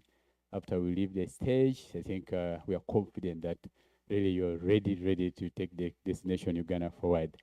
Yes, Ambassador, thank you. You've been so religious, not to sing the hymns, but I think he is showing us by example that if it is 9 o'clock, you must be where you're supposed to be. You've been with us from 9. I apologize that I think in you we have some hope that will change our ways. Yes, I think let's keep time. By the way, for us economists, we say time is money. GDP is measured in time. Yes, I want to thank you. We have our directors here. Director Masava is also carrying 2 hats. He's a director at HUA, but he's also a board member at UTB. Thank you so much for pitching in. The challenge is ours. Let's grow the numbers in terms of accommodation facilities. It's a big challenge. Ambrose said we are starting with the 3,000, maybe in December, but the target is almost to reach 30,000. Where will they sleep? Spare us the headache, but let's start where we can. But opportunities are there also for investment, really. Yes, and our honorable member, thank you so much. I think for being very passionate. I think that's the way to do it, really have Uganda at heart. We need to move forward. I have my director also from the Ministry of Tourism, and I think at a point, I think I'll request you. I'm supposed to be giving out the awards, the token of appreciation. I think you'll just be on standby to help us give out that. But I want to really bring 1-2 things, really. I think for us, the travelers, there are big things that really we need to look forward to. And I want to address this to our doctor, the keynote speaker. The visa issues, I think on the continent, it's still quite very serious. In Uganda, for example, before COVID 2019, were I think the second or third on the continent with visa openness. It's now bad because of the COVID and also the restriction, the clearance and all that. But I think it's our our desire that I think Africa should be open in terms of access. We really need to travel. We need to, Ambrose tried to bring this for the APCON, but I think the bigger picture really, let's move freely. You see $6 billion getting out of Nigeria, going how, and then often because of the challenges and all that of travel, they would rather go out easy to move than really to start getting to 30, 35, you said 35 visas. For big investor, Dangote is the biggest on the continent. Very big. It's a dollarized person. Dollarized. And he requires 35 visas to access destination on the continent. About Bradford, I will maybe 2 times. Yeah, it's quite challenging. Of course, the other big challenge also currencies. We always say there are over 44 currencies on the continent. 44. We are counting out of the 54 countries. I think maybe the EAC, we are also trying to make sure that we have one currency. I hope it won't be in a very long distant date. I think that could try to hope. Europe is helping us because of that, the euro is very easy. It's a formidable currency like the dollar and all that. So I think we need to have that.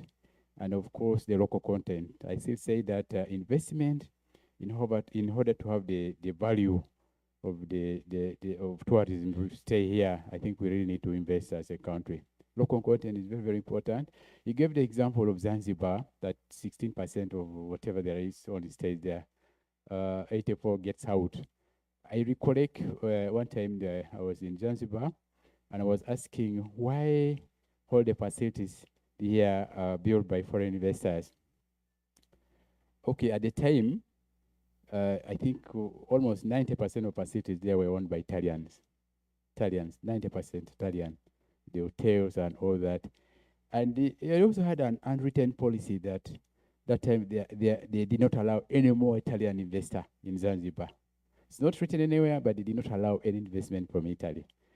So, but the message was really, if you look at that, eventually the bookings done online, the big whatever, all this, you find most of this repatriation will also go unnoticed. So I want to thank you again once more for being very active. I want to thank the panelists, the keynote speaker, the moderator, really for making this a very, very successful session. We can never stop learning. That's always my belief. It's always better. We get wiser and wiser as long as you're open to all this. I think let me stop here, and then I invite my director.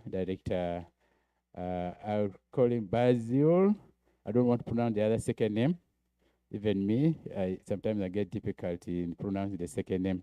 Director, you help us. Yeah, please come and try to hand over the gift to participants. Thank you so much. Probably you also need to clap for me. Yeah. Thank you so much. I know we are pressed by time. Ladies and gentlemen, my name is Basil Ajer. I'm the Director for Tourism, Wildlife and Antiquities. I don't have a speech. I came here to listen, and I listened carefully from the experts, because eventually some of the things would transform into policies, and it came timely. We are now formulating the tourism policy. So I listened carefully. I'm not saying any other thing, but thank you so much. Help me to give a thunderous applause to the team. So my work here is to appreciate them and give the tokens, the gifts that we have for the panelists. I don't know in which particular order, or the names are already here. Help me pronounce the names, and I call the person in front here. The keynote speaker. The keynote speaker, please.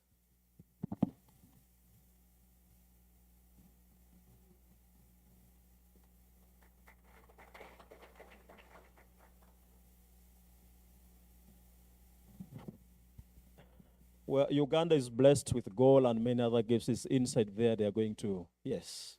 So there's even UG and everything. Please feel free to enjoy the evening. This one goes next to the professor from Victoria University, please.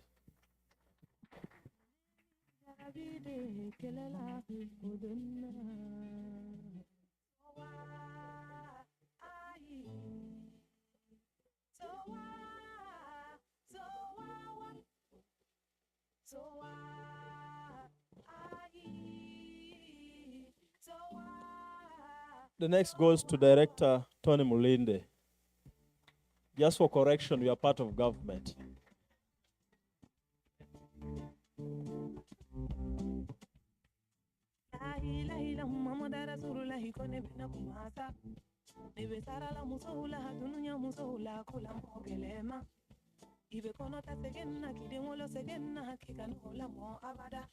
The Chairman for National Council, you're most welcome, and we appreciate that you are bringing EFCON.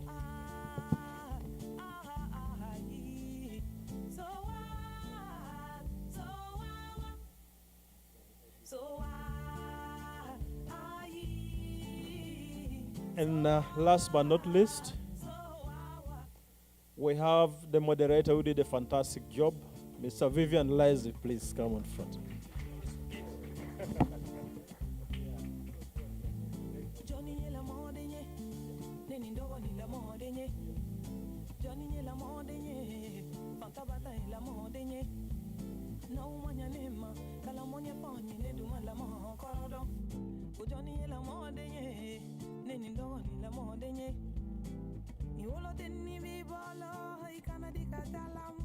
Ladies and gentlemen, I think we all agree that the children who came here did a fantastic job.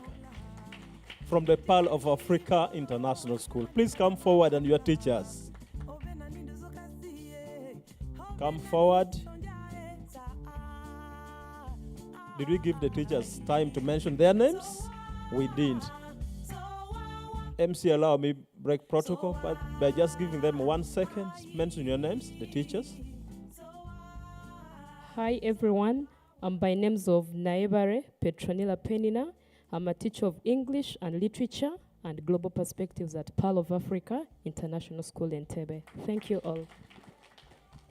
My name is Mweste Julius. I'm a conservation educator at the Uganda Wildlife Conservation Education Center, but I'm in charge of wildlife clubs in the Entebbe area. I'm a coordinator for wildlife clubs. So thank you so much.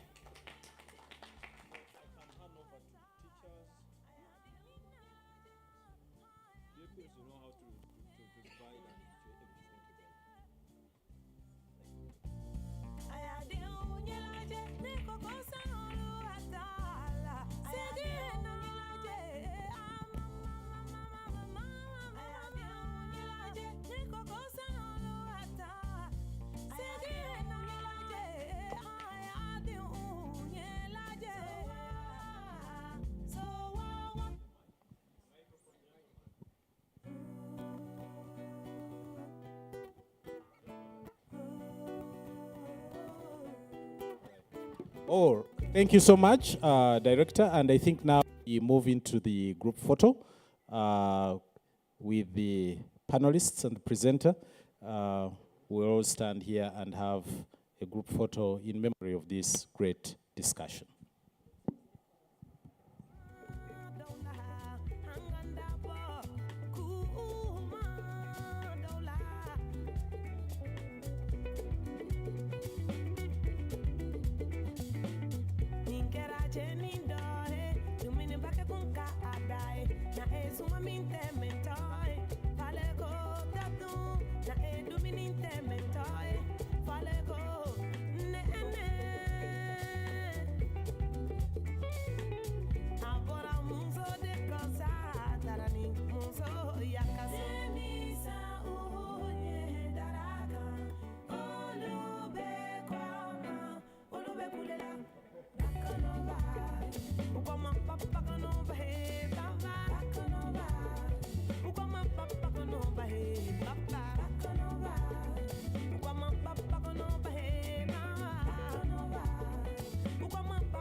Thank you so much. And that, ladies and gentlemen, concludes the discussion that we've had this morning.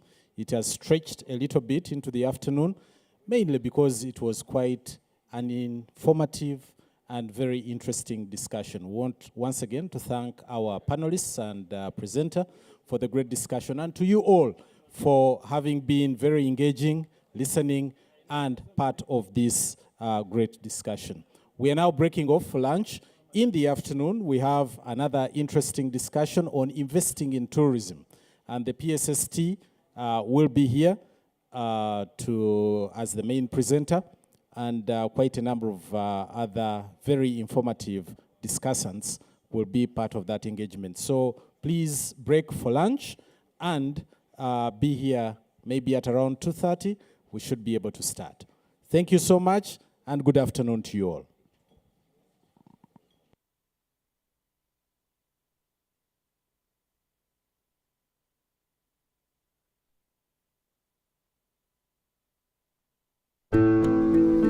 Every waking day is a reminder just how beautiful this, our land, truly is. The kind of beauty that you can only find here. In the lush green all around us and the wondrous sights within. It's what you feel in the gentle caress of tropical wind from the mountaintops. And the glow in your heart from a warm neighborly invite.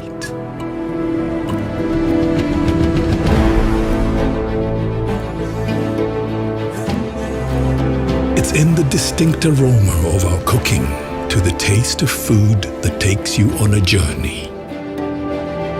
In the sound of homecoming and the sound of Mother Earth. In the magnificence we find on our travels and the exciting moments we experience. Ours is the kind of beauty that comes in all things big and small. All we have to do is awaken our senses and truly enjoy what's uniquely ours.